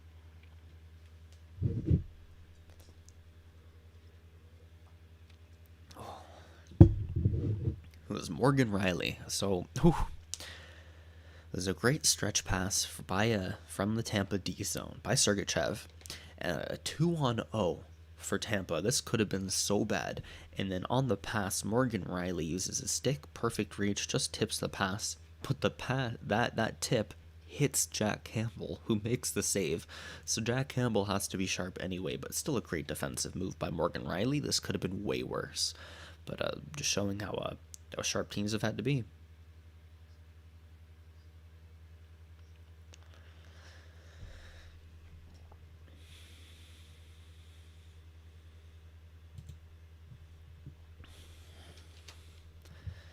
Now for a bit of an intermission report. Scores 2-1. Shots 19-14. Shots have a little bit favored the Lightning in the second period here.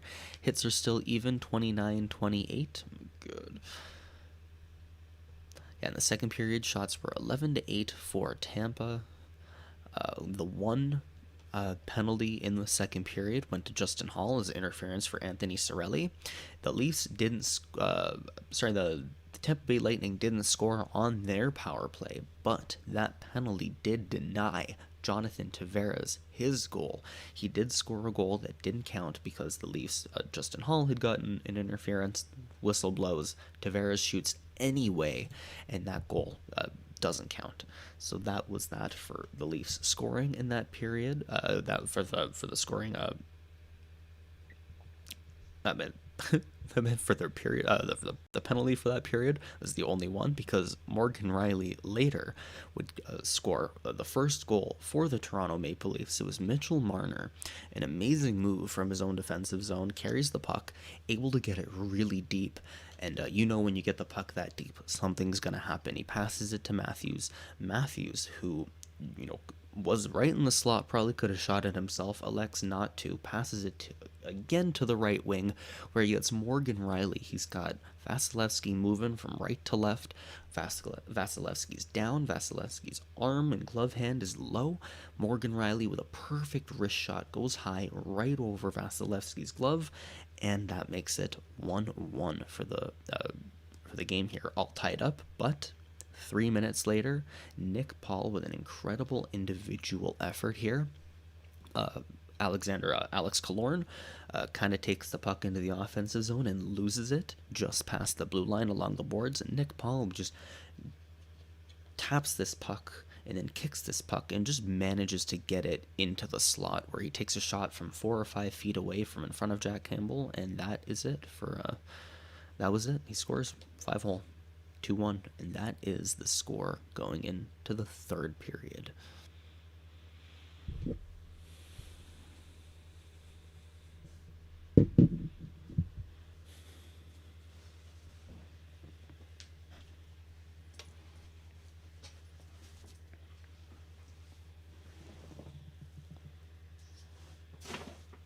Of course, this would be a perfect time for those of you watching to drop your own predictions, what you guys think beforehand, what you thought during the game, how you think this one's going to finish.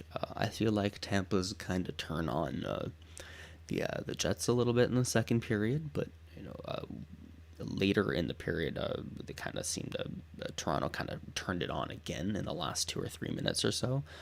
After having scored themselves, even they kind of turned it on. So there's certain points when Toronto's been able to really dominate this game, and I feel like if they're able to keep this out, keep this going for another period, that maybe they could do something really big. But so far, just looking like Tampa seems to be the better team. In the second period, they looked like they improved more, and that they're adjusting to Toronto's strategy better. I mentioned earlier that Toronto's been doing this breakout move where they have a center. It's been Engvall, it's been Marner, it's been Matthews. They go down the center of the ice from the neutral zone, and they do have all this momentum, and then they just pass it to their left wing, and Tampa's reading that, way in advance. They have a strong right defenseman from Chernak, Bogosian on the right D there, so they're not going to, like, this move just isn't working, but the Leafs keep trying this breakout move, and it's been, Tavares has been the recipient of it.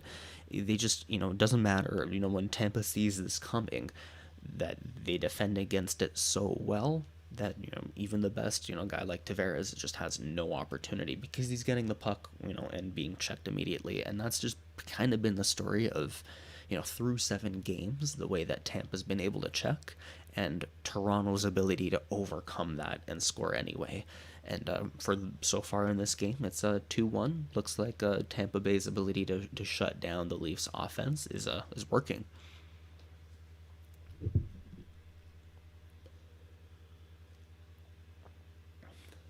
Because this many shots, you can't, obviously in the second period I felt like the game was opened up a little bit more, but 6 shots, 8 shots, like, are you going to end up with 21, 22 shots on Andrei Vasilevsky? Is that all you're going to put up? This could be if you're this is the best goaltender probably in the world. Andrei Vasilevsky is, so you can't just shoot 20 times on him. You need to like the Leafs need to come out and have like a 15, 20 shots, on him to really test Vasilevsky, which I felt like at times they have, but they really dominated offensively, but they haven't tested Vasilevsky enough to kind of be able to say that they deserve to be up in this game, or that they deserve even more than just one goal. Because I felt like they haven't done enough. They've had good opportunities, but the finish just hasn't been there, and Vasilevsky's just keeps shutting them down. So, and of course on the other end, Jack Campbell. 17 saves now on 19 shots. Neither goal I felt like he had any opportunity on. The first one was the rebound went right to Nick Paul. It's hard to have rebound control against slap shots that hit you in the pads, and the rebound just landed right on Nick Paul's stick. Nick Paul able to score a goal within just a few feet, and that's how he would score his next one. A goal that he had no business scoring, where he was able to get so deep with the puck on an individual effort, and TJ Brody just gave him all the space in the world when he probably should have been, checked and engaged with Nick Paul a little bit more physically, rather than just kind of wave a stick at him, because Nick Paul was able to walk right up into the slot 4 or 5 feet in front of Jack Campbell, shot 5-hole. And, you're not going to miss that close. These guys shoot really fast, and, goalies can only move so quick, so.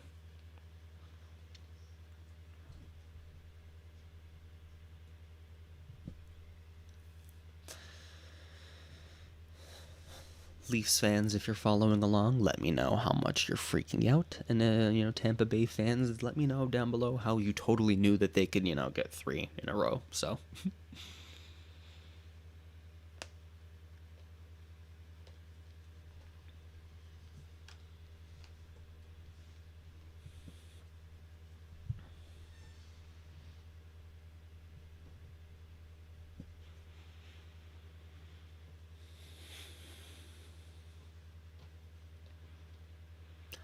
Those of you who have followed along on the channel, we made a prediction. I didn't, actually, but my partner here did, that the Leafs would advance past the first round and beat the Tampa Bay Lightning to do it. That was a prediction made here on this channel in September, and there's a very real possibility still that this one can come true.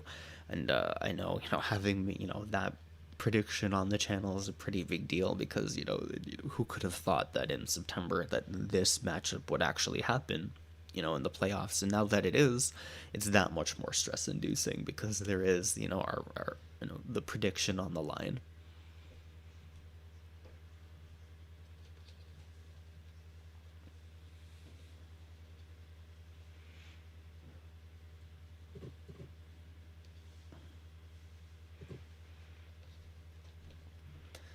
Of course, not only the scoring, but the big story of the game right now is Braden Point. Braden Point, about 15, 16 minutes into the first period, takes a weird fall.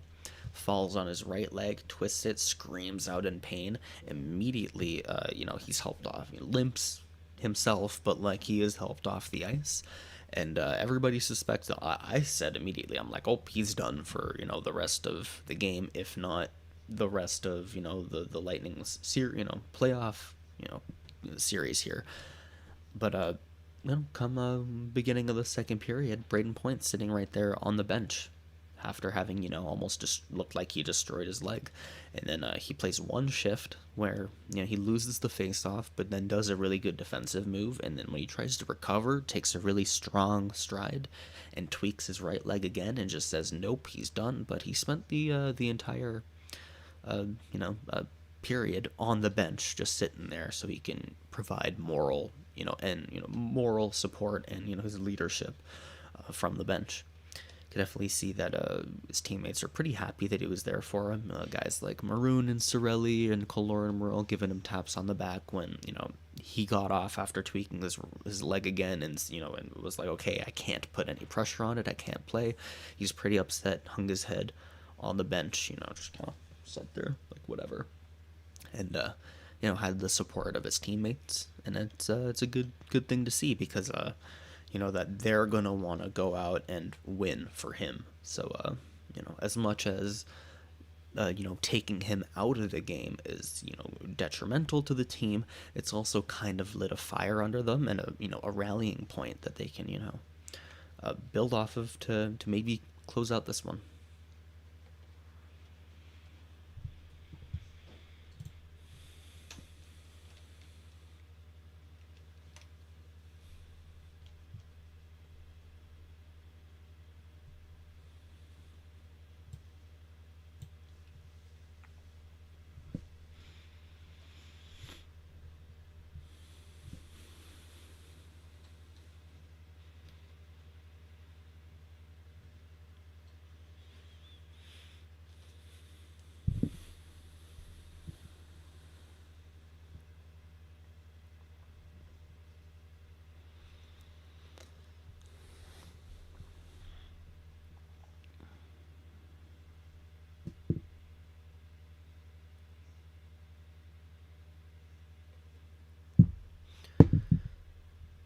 Those of you joining now, Freeman, you know what? Given the score, I have to take Tampa. They have looked like the better team so far, and just if you're playing favorites and statistics, like they're the one with the most shots, they're the one that's clearly out chancing, and all they have to do is lock it down for 20 minutes, and they can move on to round two. No, we're about 5 minutes from the start of the third period here. Nice to hear from you on Andre Lopez. It's nice to see people all over the world that care about the NHL and hockey. We love hearing, from the stories from, how people came to hockey, in countries where it's just not as popular. We're from Canada here, so it's kind of just in our blood. So I'd love to hear that.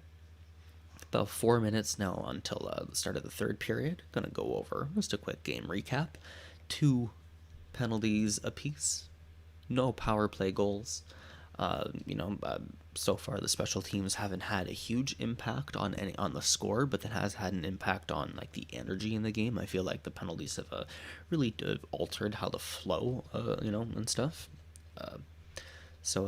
Into open scoring, it wasn't until really late into the first period that Nick Paul, carrying maybe off of some of that energy from the Braden Point injury earlier, just a few minutes earlier in the period, that Tampa Bay with a lot of energy. Nick Paul, after a shot by Giordano misses, Nick Paul's able to recover the puck, carry it into the offensive zone, makes a pass to Colton. Colton with a one-timer hits Jack Campbell on the one-timer, just can't handle the rebound, and the puck ends up on Nick Paul's stick right in front of the net. Easy rebound goal for Nick Paul. That was it for the first. In the second, there was a pretty big penalty to Justin Hall that I thought it took away one of Toronto's goals. Toronto was, almost scored. John Tavares cut to the slot with the puck. Puck did cross the line, but because Toronto had drawn a penalty, the play was whistled and the goal didn't count. But just a few minutes later, Morgan Rielly is able to score. Mitch Marner from his own zone, great move, carries the puck into the offensive zone, passes to Austin Matthews. Austin Matthews in the slot, could have shot, decided not to, made a pass to his right to Morgan Rielly, who lets out a beautiful wrist shot.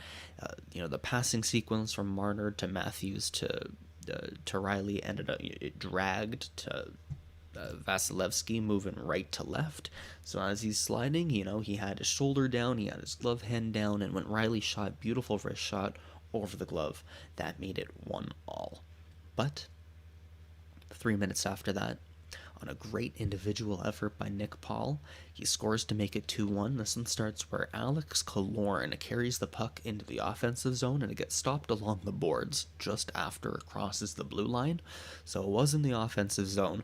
Puck's just sitting there. Nick Paul retrieves the puck carries it himself, kind of just bouncing, kicks it, taps it to get it right into the slot, 4 or 5 feet in front of Jack Campbell, pulls the trigger, 5-hole, and scores, makes it 2-1. That's the score going into the third period.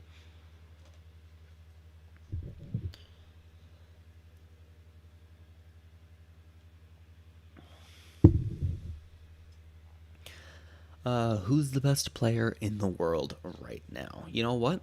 Well, that's why there's, a huge discussion over NHL awards and the Hart and the Ted Lindsay and who deserves what, because, it's debatable. If you want to talk about players, that does include goaltenders. So you could talk about goalies like Andrei Vasilevsky. He's won 2 back-to-back, cups. He's probably one of the best goaltenders in the world right now.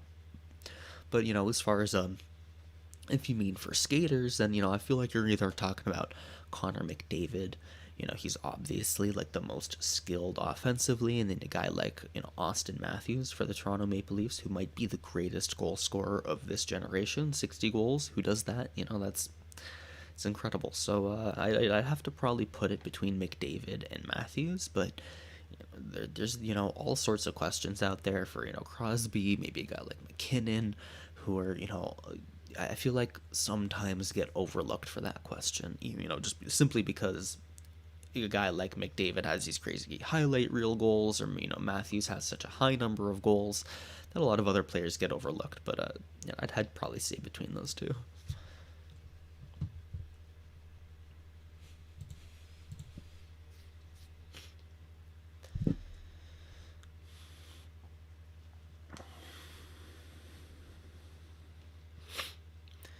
It looks like the puck is about to drop for the third period.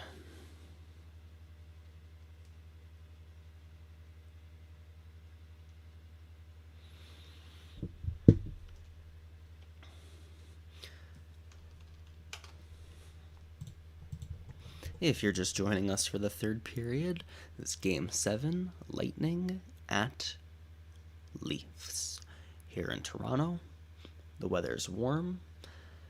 Not as warm as Florida, but it is really nice in Toronto right now, where the puck's about to drop for the third period. We're 2-1 going in.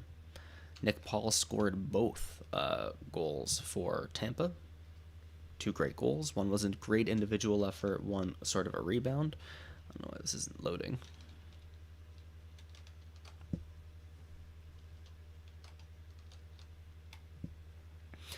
And the puck's about to drop here in the third period.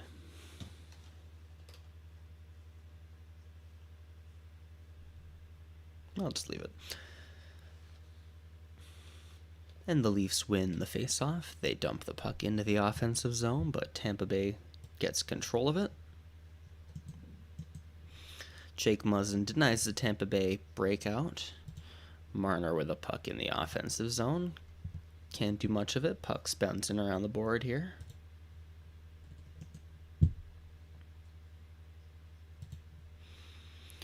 Puck ends up at the blue line to Muzzin, who tries to pass to Matthews but can't connect, and now it's Alex Killorn who carries the puck into the neutral zone. It looks like it went into the over the boards into the bench, and so we're going to get a whistle.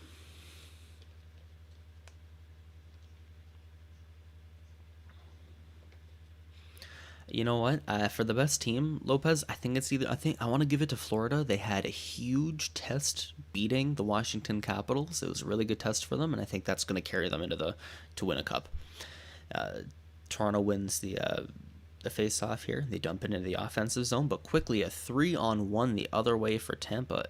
McDonough with a puck with a shot, and it hits Jack Campbell high on the blocker side shoulder. Had no idea where it was. Jack Campbell, great save here on a 3-on-1.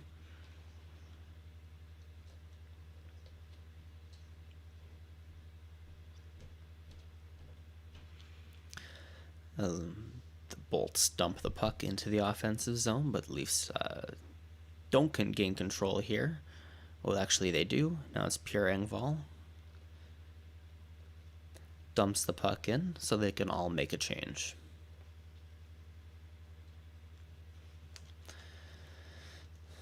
Leafs dump the puck into the offensive zone again, aren't able to do anything there. Tampa Bay going the other way. It's Corey Perry on a 2-on-1. Big slap shot. Another great save by Jack Campbell. A 92.9 mile per hour slap shot for Corey Perry. That is, from what I've seen, the fastest recorded shot in the game so far.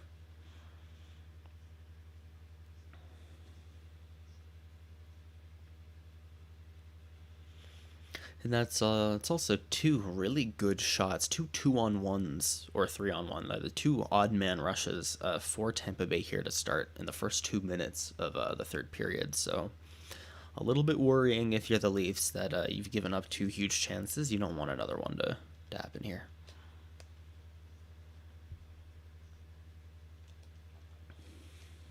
Leafs not having any shots yet in the minute and 45 through the third. Leafs win the face-off in their own zone. They're able to get the puck out. Sergachev behind his own net. Gets the puck around. There's Hagel with the puck. Gets into the offensive zone. Hagel passes in front. Can't quite connect a pass. Jack Campbell blocks that one. And, ooh, a big shot by Tampa Bay here. Tampa Bay has been the much stronger team in the third period here. There was a turnover in the defensive zone for Toronto here. I didn't see who turned it over. Let me see. It's Hall. Yeah, it was Hall makes a really bad pass. And I think it was Kucherov. Kucherov picks up intercepts it, gives a wrist shot. But Jack Campbell standing strong. Amazing save. He has made 3 or 4 saves here that if he wasn't sharper, this game could just be 3-1, 4-1, 5-1. Nylander with the puck going the other way.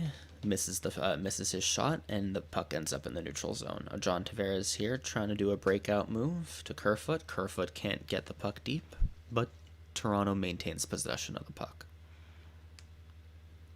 Brody with a great breakout pass to Kerfoot. Kerfoot all alone, but not enough speed to do anything with it. And then the Tampa Bay defenseman here checks him, gets the puck off of him, and now Tampa's dumped the puck into the offensive zone.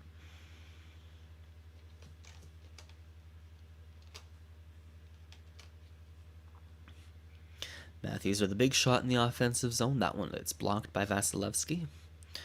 At the blue line here is Lyubushkin, passes it to Marner. Marner to Bunting in the slot, and Bunting goes for a backhand but misses. And now Marner gains possession again, passes across, east-west pass to Morgan Rielly. Morgan Rielly behind the net, tries to find a little passing lane and can't, and now there's a lot of fighting over the puck just to the left of Vasilevsky. Leafs can't squeeze it through. Vasilevsky has it squeezed tight.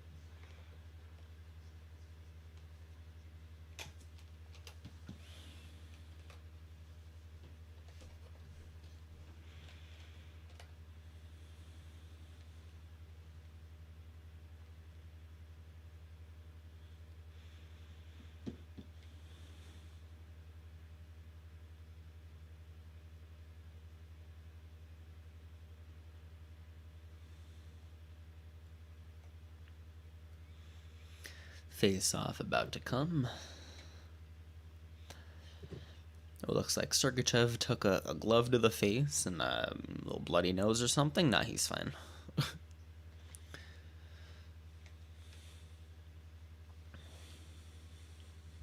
Face off in the Tampa Bay zone, won by the Leafs. Bring it back to Brody. One-timer from the blue line.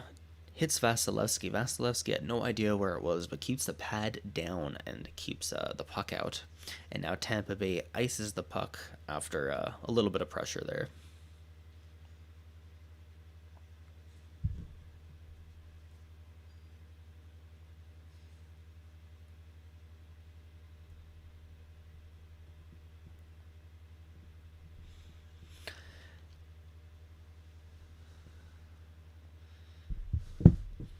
Faceoff coming in the Tampa Bay zone.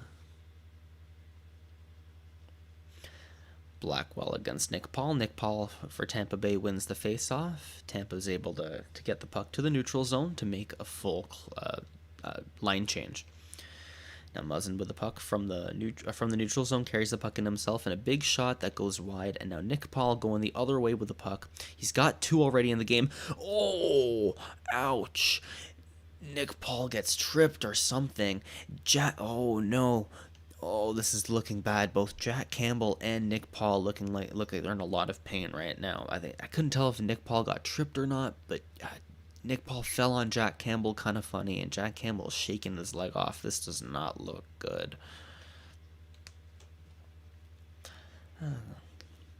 Campbell looks like he wants to try and just walk this one off, but I don't know. We'll see.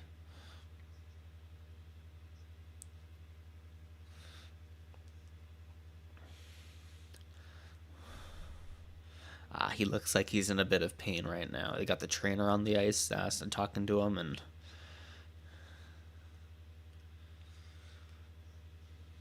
I think they're gonna let him. Stay. Yeah, I'm watching this replay here. Yeah, Nick Paul had a partial break, and I don't know whose fault that is.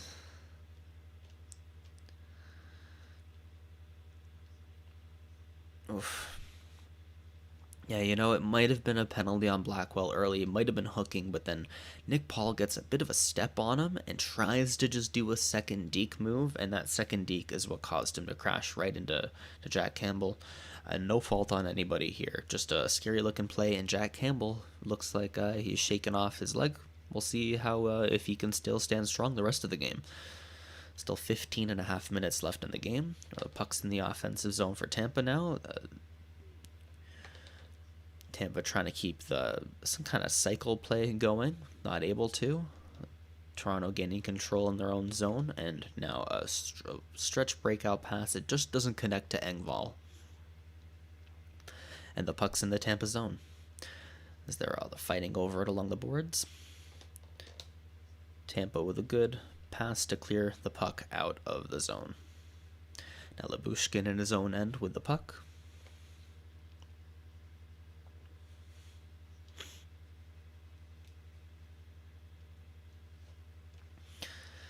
Puck now in the Tampa zone, back and forth between the D. Long stretch pass, doesn't quite connect. Puck in the neutral zone, they're all just fighting over it. Kerfoot trying to take it away, but can't. Muzzin controlling it, tries to make a pass. Kerfoot now getting into the offensive zone with a puck. Passes it to Nylander. Nylander is circling around with a puck, trying to find a passing lane, but can't. Does a full 360 to Riley.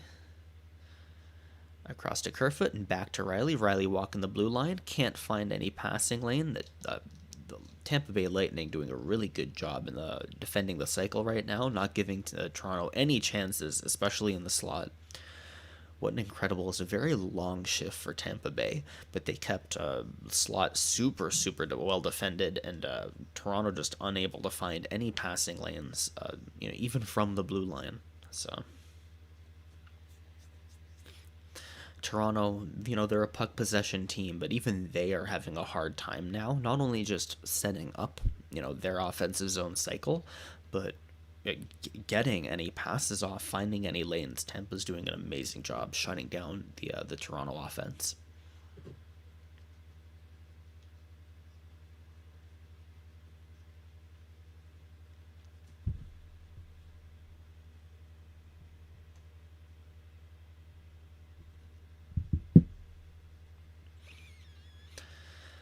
Puck in the Tampa Bay zone right now. Toronto with possession, passing D to D pass. Marner with an incredible move to cut to the net, but can't quite. And we're getting a hooking call.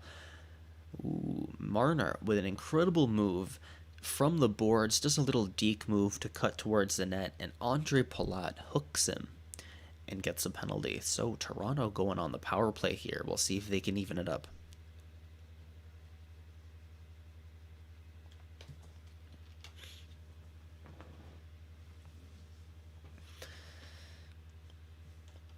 And now that there was a whistle, we're getting the television timeout. For those of you that don't know, the television timeout is it happens 3 times in a period in the NHL where they, ordinarily They have to do ice maintenance. The guys come out with the shovels, they clear the ice, they fill in any holes and stuff like that. And, during that time, they have commercials and stuff. Every league in the world has them, but the NHL is the only league that has the television timeout where, on top of just the regular, one for ice maintenance, they'll go an extra minute or two. And just have this extra space, for networks to have extra commercials, more ad revenue, more money for the league and stuff like that.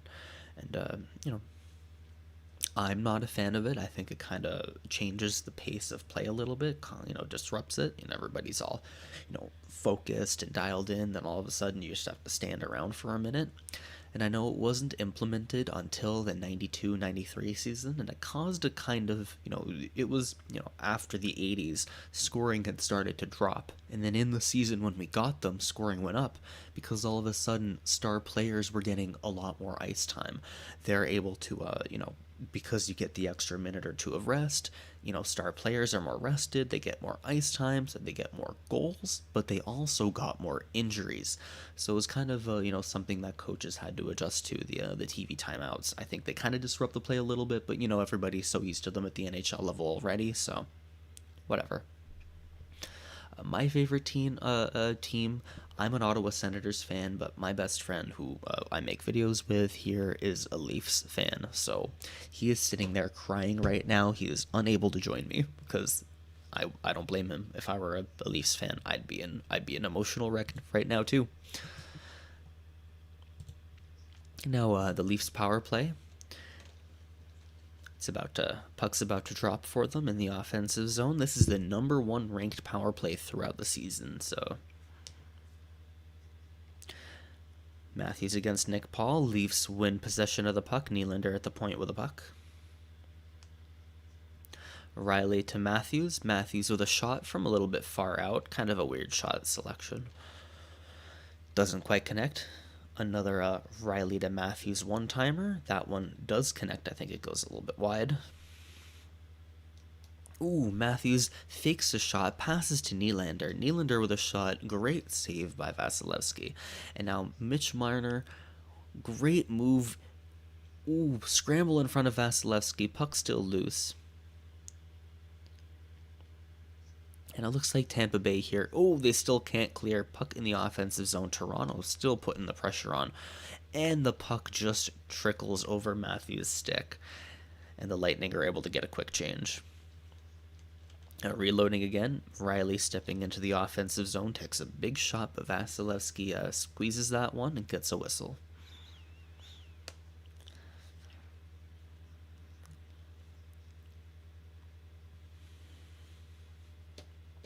One minute into this power play, and wow, Toronto has really stepped it up. They know they're the best power play in the league. They're down 1 goal. They need one right now, and they haven't scored yet 55 seconds in, but they are trying. And the same number 1 power play unit still out there for the Leafs. Big shot from the point by Riley, doesn't quite connect, and now the Lightning are able to clear the puck for the first time all power for their entire penalty kill.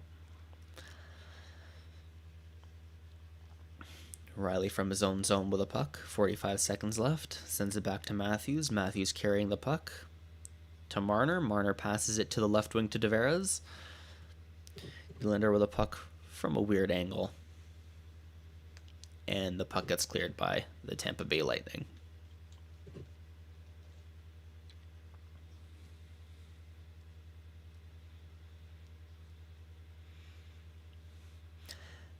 Toronto executing a little breakout here, getting into the offensive zone, fighting for the puck at the end boards, now in the corners.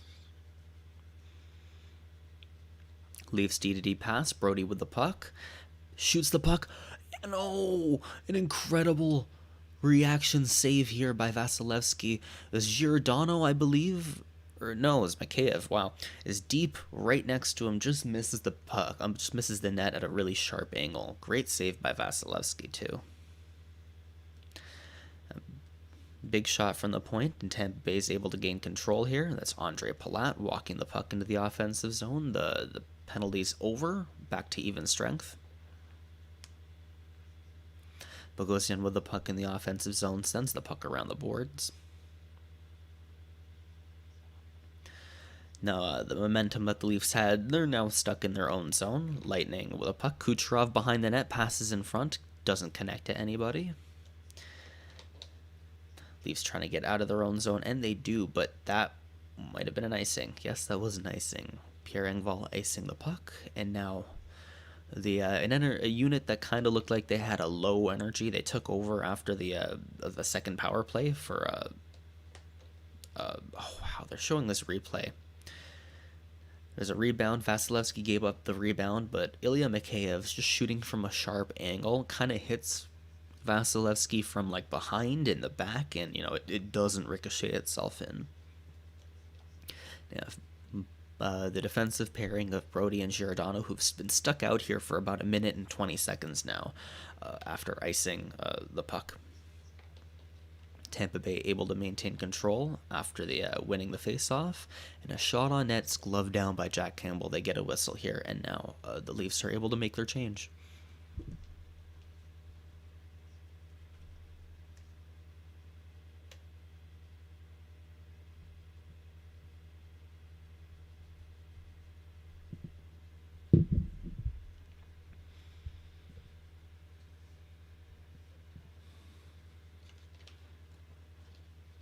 Favorite player? Oh, I don't know if I have a favorite player. That's a good question, though.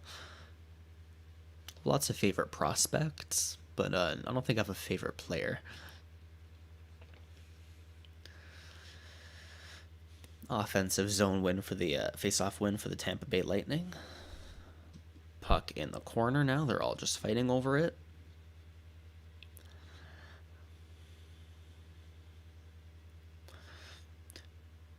Puck gets loose. John Tavares in his own zone, carrying the puck, passes it across to Jake Muzzin, entering the offensive zone, makes a shot. That one just goes high and wide. Now going the other way, this is Patrick Maroon with the puck, able to get past Hall, but loses it at the end boards. And now Morgan Rielly behind his own net with a puck. Leafs trying to make sure they don't turn over anything, give Tampa any easy ones. Matthews with a dump in, Tampa chasing it down, and they're able to gain control and get it out themselves now.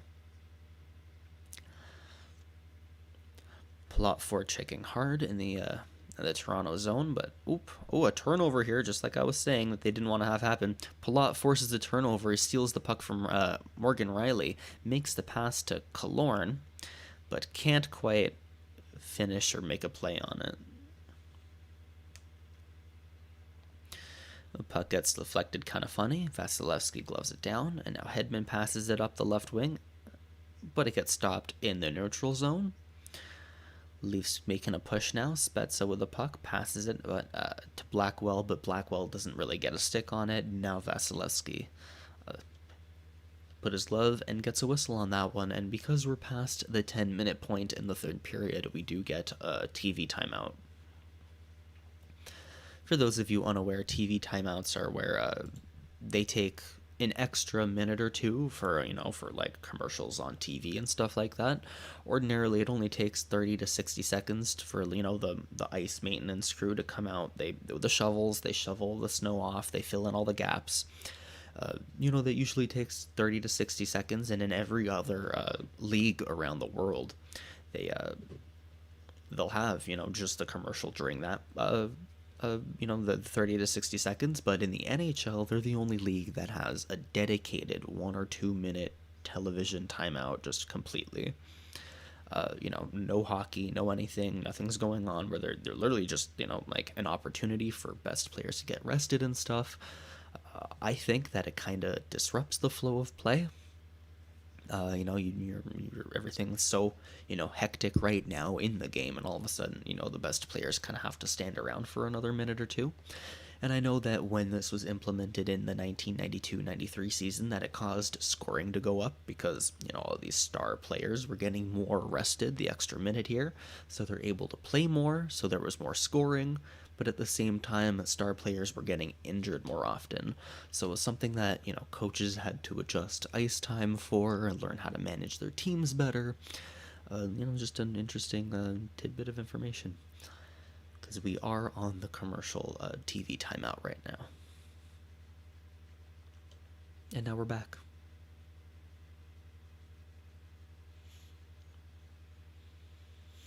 Go Tampa. Thank you, Hatman. They are winning 2-1 right now.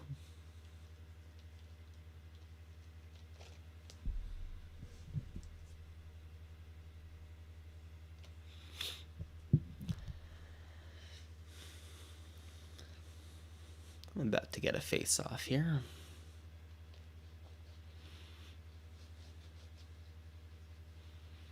Looks like Campbell's all right. He kind of took a weird fall after Nick Paul kind of fell on him. He took a weird tumble, and it seems to be all right. Toronto winning the face-off in the offensive zone here. But Killorn scooping up the puck, clearing it to the neutral zone. And the Go Leafs Go chants have started with 8.5 minutes left in the game.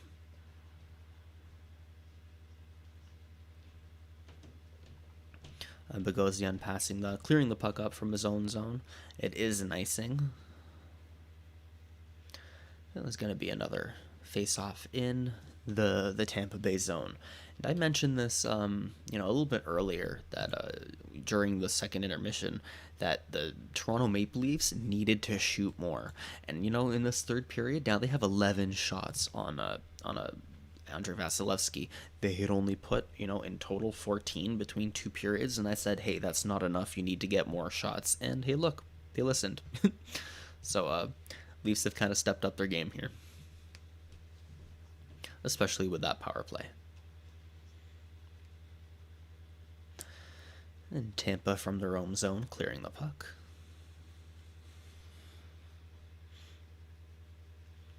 Matthews dumps in the puck.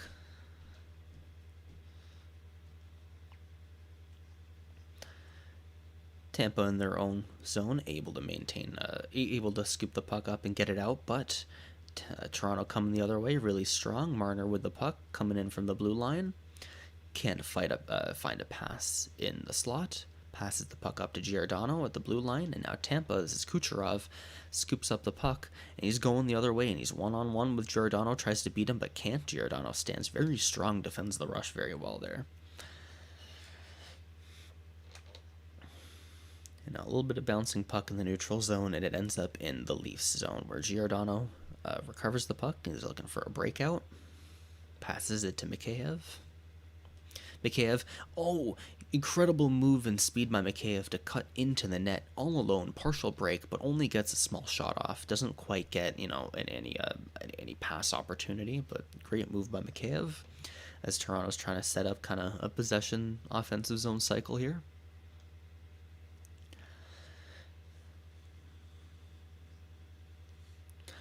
Mikheyev, another move for Mikheyev to get around the defender. He has had an incredible shift here so far.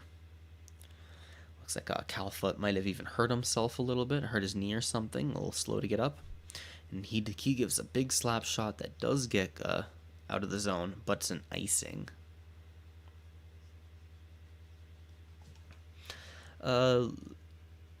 Who's the winner for the Hart Trophy in your opinion? Oh, that is a very good question, because we have a series on the channel where we talk about every single NHL award. It's between Matthews and McDavid, but we have a full series. We talk about that. We talk about every other trophy. So go check that one out after the game if you want to just hear people talk about who the nominees are and who could win. From a Hart, Vezina, Jim Gregory, Calder. We talk about all of it here. So go check that one out. Lopez.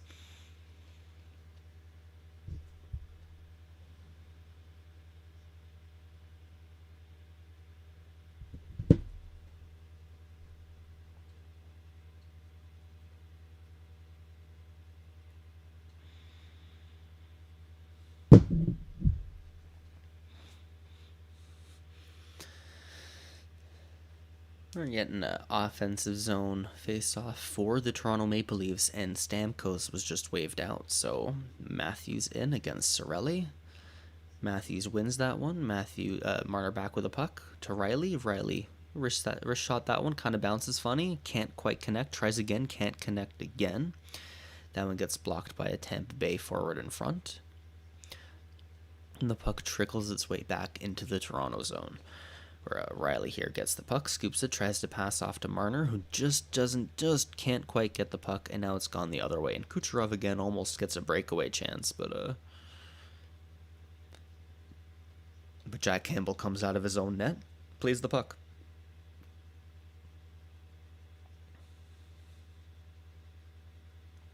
And now it was a really good pass here, but Kerfoot definitely was offside. So we're going to get a whistle.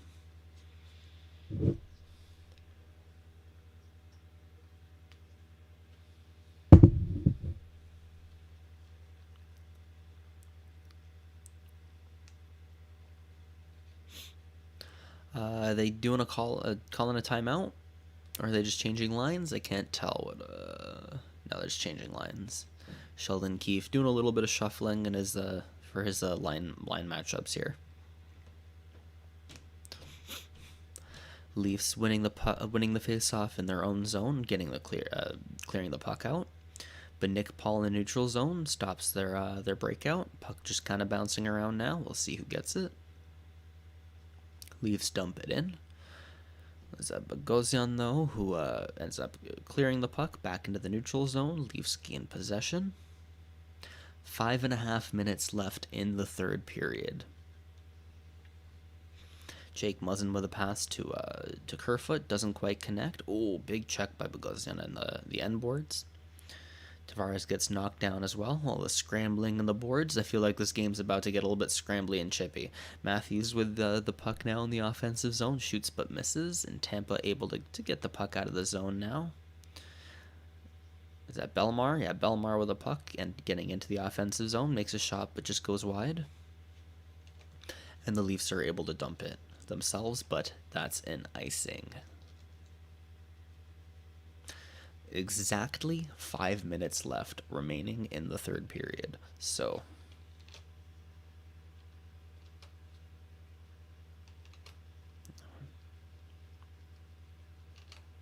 this do or die time now. Kerfoot's been out on the ice after this icing. He's been out for 1 minute and 9 seconds in total. So it's a long shift for him. He needs to get off. You don't want to have a tired group out there.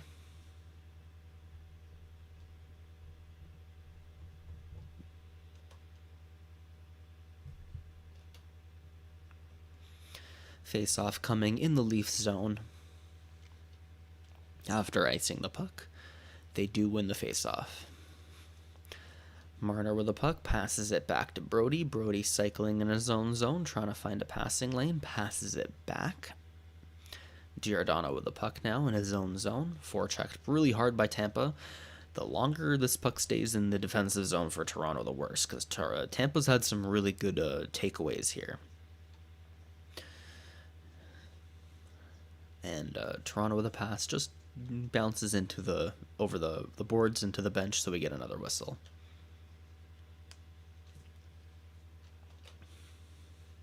We are getting with 4 and a bit, 4.5 or something left in the third period. We're getting our last commercial timeout, TV timeout. For those of you unaware, you get a commercial at like the 16, the 10, and the 2, and the 4 or something minute mark until there's 2 minutes left in the third period.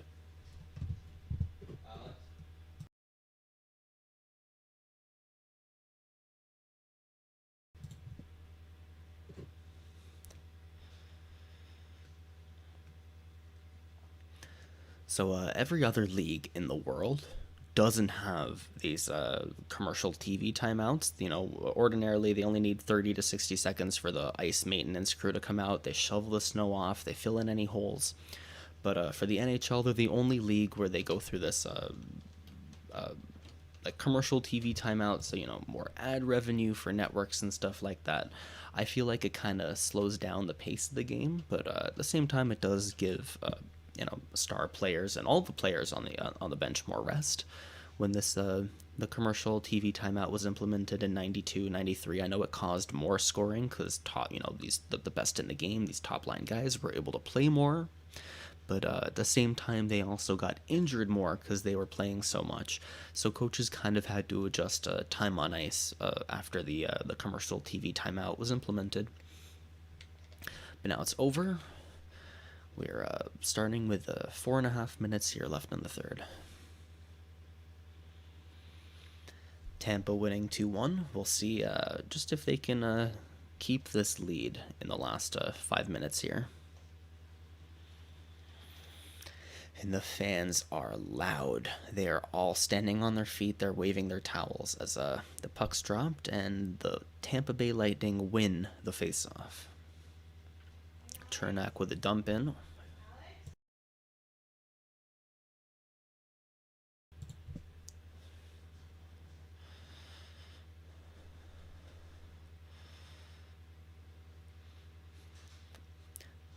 Toronto unable to get the puck deep through the neutral zone. Tampa Bay turning it back, and now the puck's in the Leafs zone. Marner tries to get the puck through center by himself, but can't quite get it in.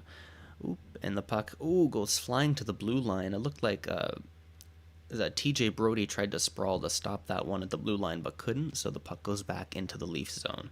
3 minutes, 45 seconds remaining, and we got Nylander coming up the left wing with a puck. Is unable to gain possession of it. They're all fighting along the boards. Spezza passing up to Brody at the blue line. To Hall. Hall shoots, but it goes wide. Trying to cycle around. Brody, a shot from the blue line. Hits Vasilevsky in the glove. That one bounces around. Leafs still in possession of the puck in the offensive zone now, fighting for it along the boards. Nylander fighting for it. Tavares fighting for it. Sergachev ends up with the puck, and he gives a good dump clear to the neutral zone, so that they both teams now can do a line change. Oh, awful turnover at the blue line by Hall. Kucherov takes the puck from Hall. Stamkos with a great shot. This is just an awful move by Justin Hall. He's on the end of a long shift, tries to make a pass, and he's just holding on to the puck for too long. I mentioned earlier that the Leafs, the longer they hold the puck in the defensive zone, the worse, and the worse it gets, the greater opportunity they give for Tampa, who've been forechecking really hard. They've been a few turnovers by the Leafs in their own zone. And Kucherov has done it, I think, 3 or 4 times, and he almost did it again. And he did, and the more this happens, the more it shows, that they're just not like, a cup contending team if Tampa can just kind of, stifle their defense this quickly. Overall, they've done a good job, but Tampa Bay's forechecking is just exposing just, how flawed Toronto's defense is. Of course, Justin Hall in the end of a very long shift, but that's still no excuse. Leafs win the faceoff, and they get it to the neutral zone, but it goes offside, so we're getting a whistle at the Tampa Bay blue line.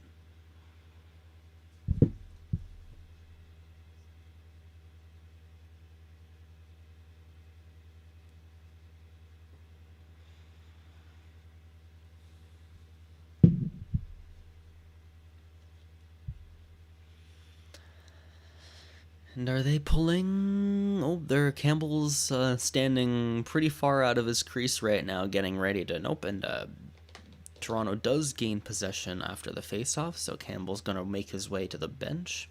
Empty net, 6-on-5. Ooh, Tavares right in front of the net with tries to squeeze one in on Vasilevsky, but couldn't. And then Morgan Riley with a shot, stepping in, really stepping into it, and Vasilevsky gloves that one down. There's a weird play by Vasilevsky. Guts behind his net to play the puck. Notice he doesn't realize just how urgent it is until too late. Almost turns it over. Matthews passes to Tavares in front, but Vasilevsky keeps the net nice and tight. So 2:20 left. Offensive zone face-off for Toronto, and they win it. Pass back to Morgan Riley. Morgan Riley at the blue line. Pass to Nylander. Nylander to Marner. Nylander to Marner again. To Tavares. Tavares can't quite get control of it. It's Anthony Cirelli. They're fighting over it along the boards here. Get Nick Paul fighting for... Oh, Nick Paul seems to get possession of the puck, and he passes it up. Clears the puck just a little bit too far for Alex Killorn to get it and score for the empty net. As Nylander coming in the other way. wraps around Vasilevsky, passes to the blue line. Morgan Rielly at his own the blue line here with the puck. Passes to Austin Matthews, who loses the puck but manages to pass it to Tavares. Tavares in the corner, passing the puck around the boards. Tampa Bay doing a good job keeping not only the front of the net clear, but keeping Toronto, keeping their chances really wide. Marner with a cross east-west pass here for Tavares. It just doesn't connect. Great pass, though. Morgan Rielly shot from the blue line, doesn't connect, blocked by Anthony Cirelli, and the puck gets out. Yeah, they're going to call it offside on the Leafs, so both teams are going to make a change. 1 minute, 10 seconds left. That is all that remains in the Leafs' hopes of a postseason.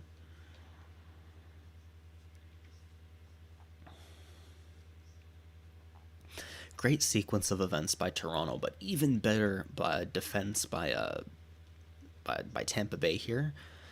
They were able to keep, the slot clear, force Toronto wide, and not give Toronto lots of time and space with the puck to, set anything up. Once they had it, there was a Tampa Bay forward checking you hard, and now finally, Sheldon Keefe, I believe, is the one that called the timeout.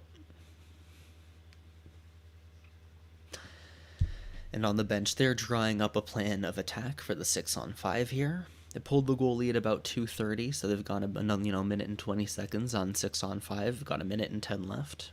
And the Leafs need to score right now, or else that's it. They're down 2-1. This is do or die for the Toronto Maple Leafs.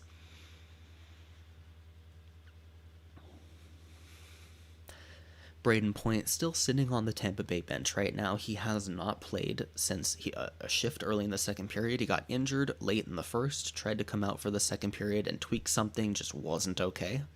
So he's been sitting on the bench, giving moral support, just giving his, leadership and stuff. Currently just the timeout. Both teams are making their way to the face-off dot. Of course, it's coming at the blue line, the Tampa Bay blue line. Matthews on the draw against Stamkos.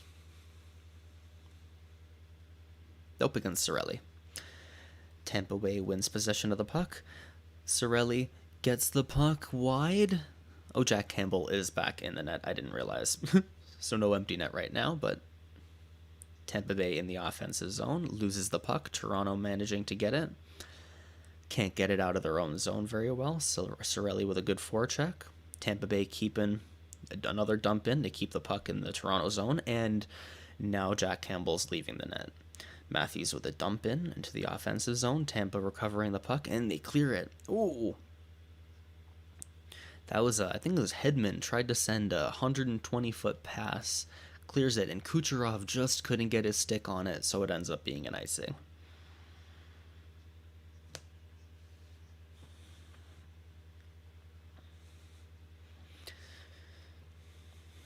Campbell just not able to watch the game right now. He's keeping his head down and just not able. And Chernak and Hedman have both been out for 2.5 minutes. They have been stuck. Of course, there was the timeout, so they're well rested, but damn, what a long shift. Ooh. Centering pass by Marner doesn't connect. Tampa Bay getting control of it in their own zone. And ooh, this puck goes over the glass. We'll see if that's a delay of game or not. Nope, no it's not. But because it did go over the glass, Belmar clearing it, they're going to have a face-off in the Tampa Bay zone again.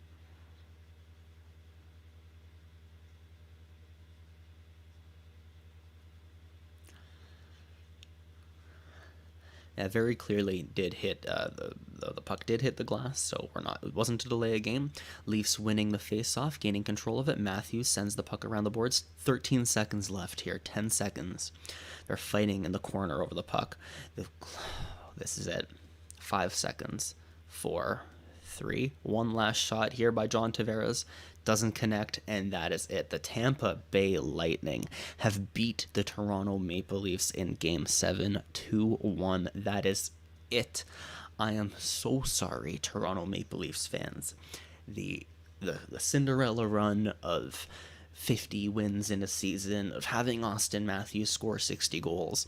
I have to admit, at the beginning of the season, I thought that given the hardship the Leafs have faced, that this was their season. This was theirs for the taking, and you know what? They hit a team that was just better than them. The Tampa Bay Lightning, through 7 games, they've just been the better team, and they do deserve this Game 7 win now. As the back-to-back champs in the Tampa Bay Lightning, they are going to keep their opportunity and their hopes alive. Their games played streak in the playoffs continued.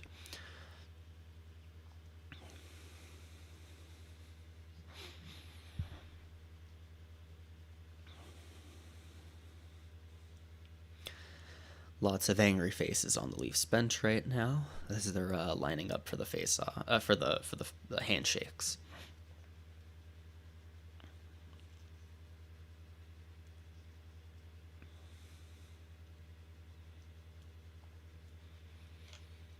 Wow, what a game. The 2 words that every hockey fan loves most. Game 7, and we had an amazing one here today. And Austin Matthews, he made his way to the very end of the handshake line. He wants to be the very last player to give off the handshakes, and I'm sure that he has a word to say to everybody here. He's talking to Stamkos. They're exchanging words between each other. I'm sure lots of mutual respect.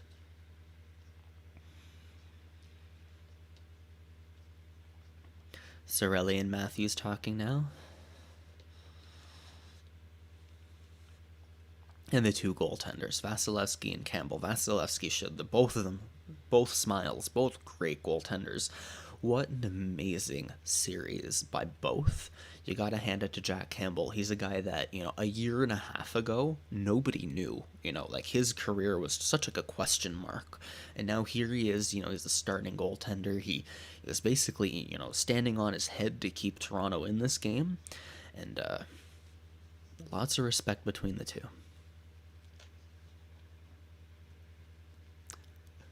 The Hat Man, yeah, as a Habs fan, oh man, yeah, that's you have to. What a conundrum, right? You're sitting there, and it's like, well, these are the guys that beat my team out of a Stanley Cup, but they have to beat the Toronto Maple Leafs. So, I'm an Ottawa Senators fan myself, so it's not like I actually hold legitimate, hate towards any team, but there is a sort of kind of sweetness being the Sens fan watching the Leafs kind of fail again. Another first round exit. This was supposed to be their year and they completely flopped. But they are losing in front of a hometown crowd, a very proud, very, very, very proud crowd here. They're all standing ovation still for their team. Everybody's clapping.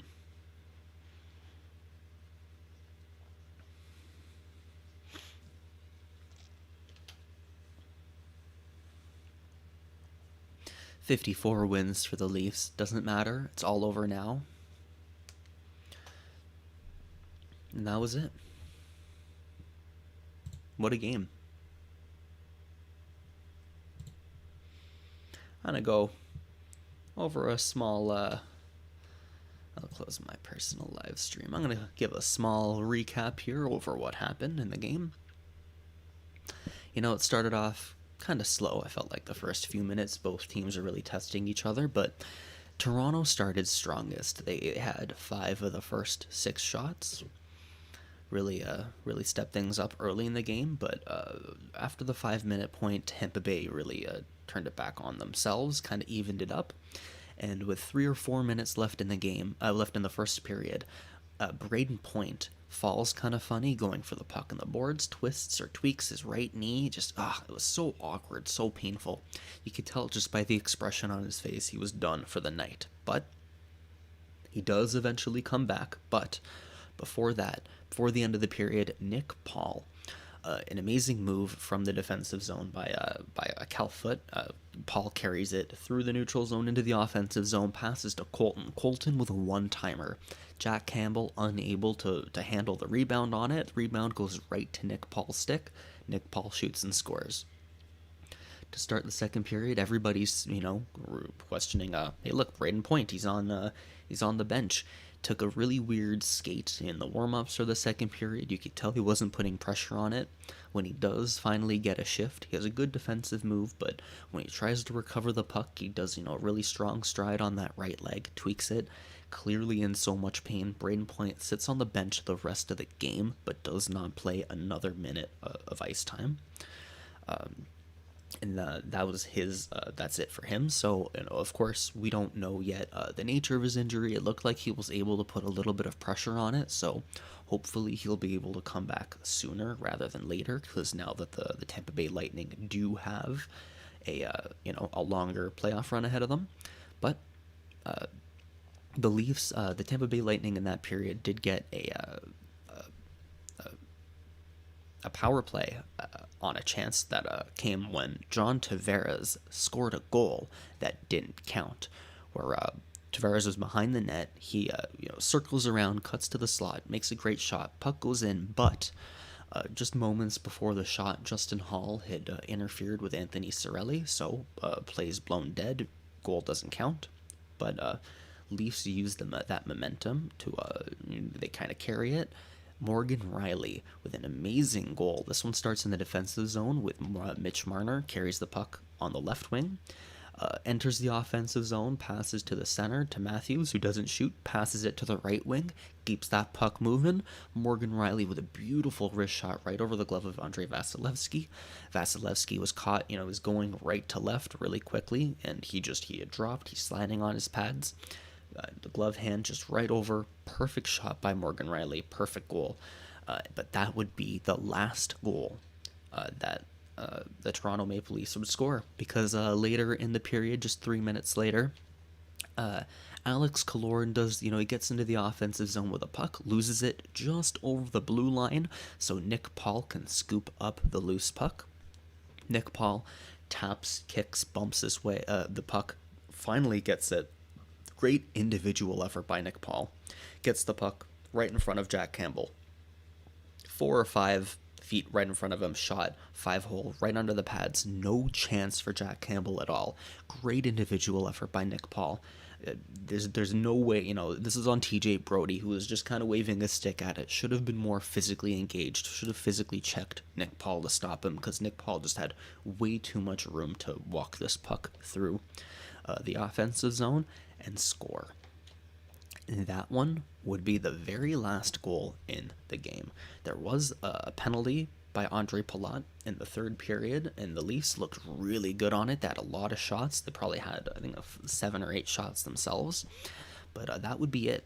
I did mention in the second intermission that the shots had been definitely leaning towards Tampa, and I'd mentioned that, hey, the Toronto Maple Leafs, if they're going to score, they had only been looking at 14 shots on net at that point. They need to do more than, score something in the 20s. I said they have to shoot more than 20 shots.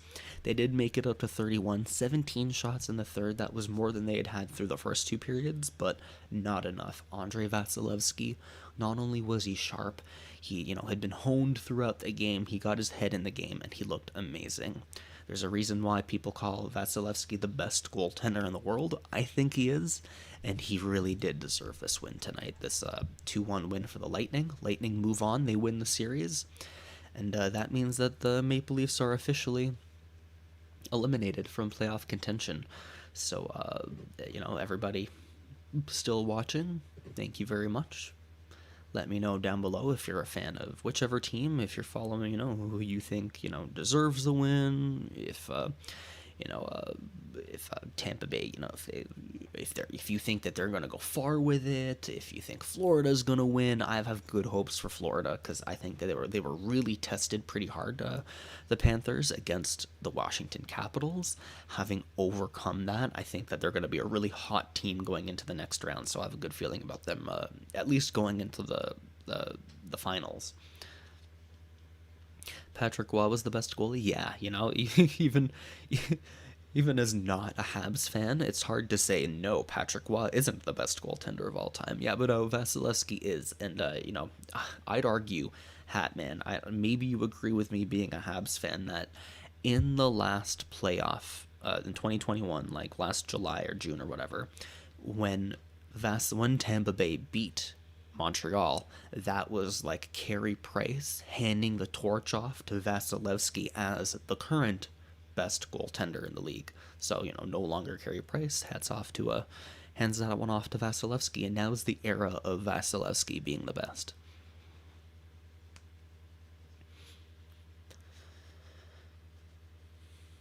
Congratulations to the new record holder, the Toronto Maple Leafs, now having the sole distinction of longest Stanley Cup drought in the NHL history, surpassing 54 years of the New York Rangers had. Toronto in 55. Oh yeah, thank you very much, Petey. I didn't actually take that one in. This is the longest cup drought in history. Huh. I'm very glad that I'm an Ottawa Senators fan. If I were a Leafs fan, let me know down below how you guys are feeling right now. If you're not, go check in on your friends who are. They are dealing with an emotional time right now.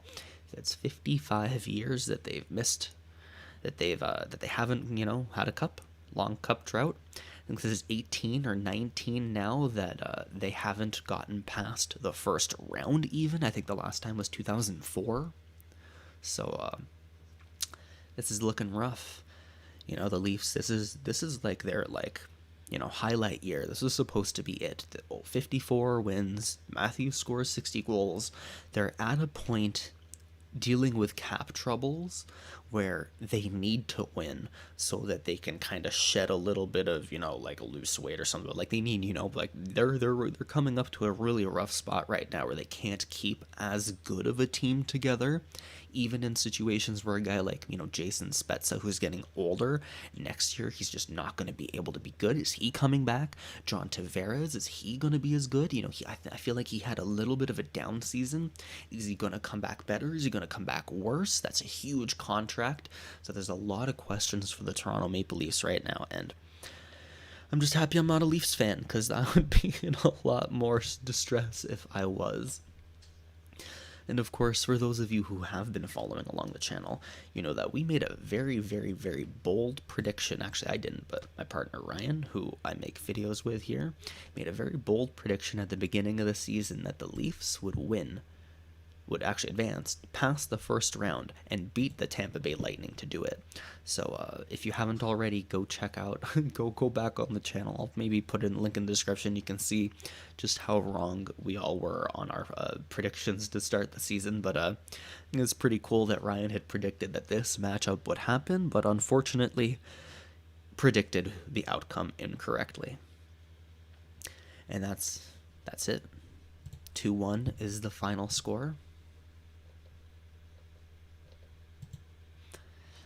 Last year was supposed to be it. A 4.6 chance of going to the finals, at least. Yeah, you know what? Last year, that was...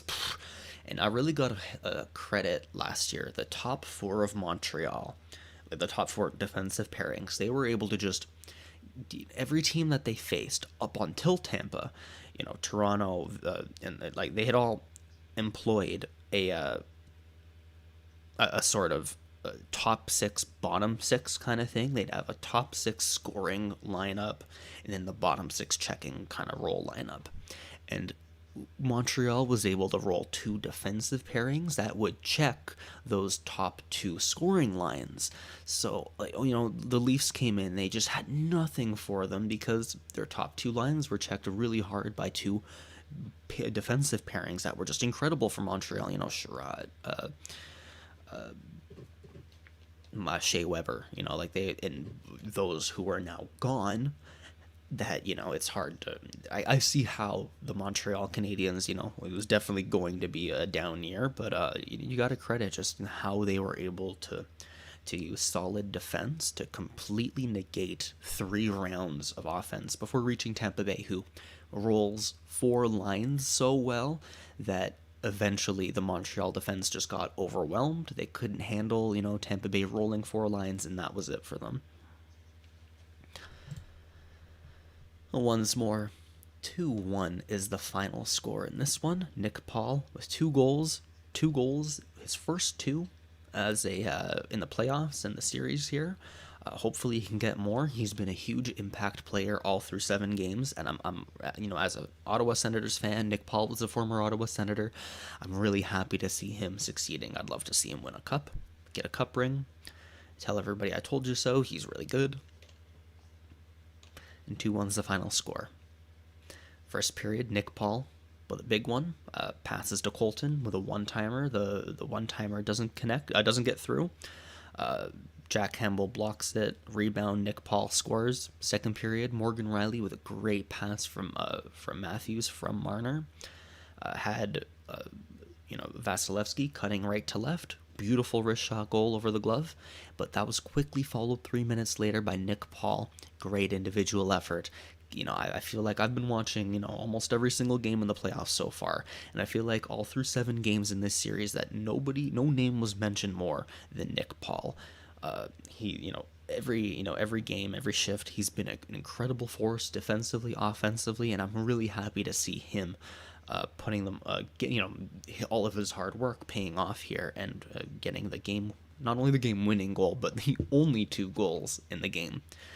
Great game for him, great game for Tampa Bay, and nothing but good fortunes for not only for both teams. For Toronto, they have a lot to look forward to for the future. Still, they still have a great core, guys like Austin Matthews, Mitch Marner. There's prospects like Liljegren and Sandin who are going to be coming up.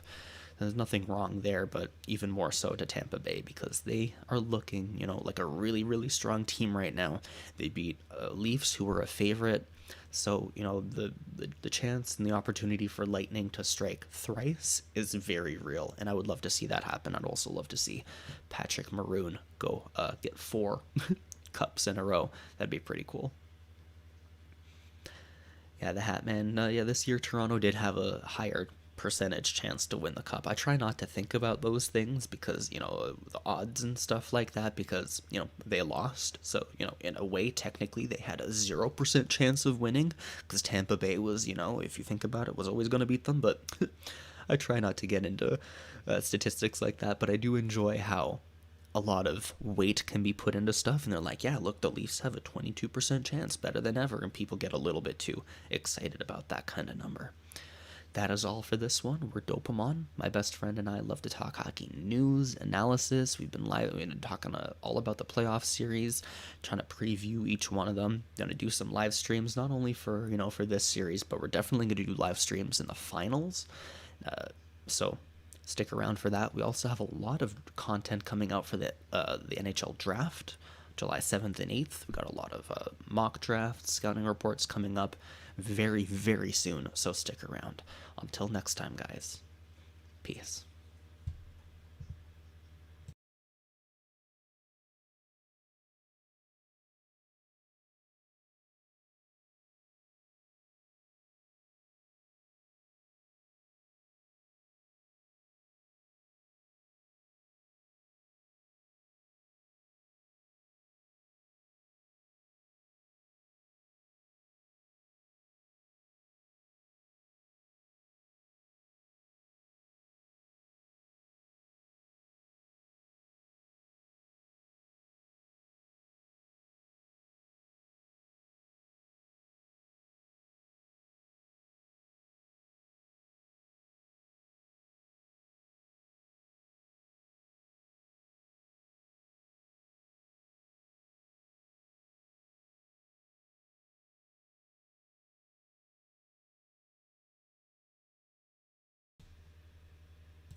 You're still here? It's over. Go home.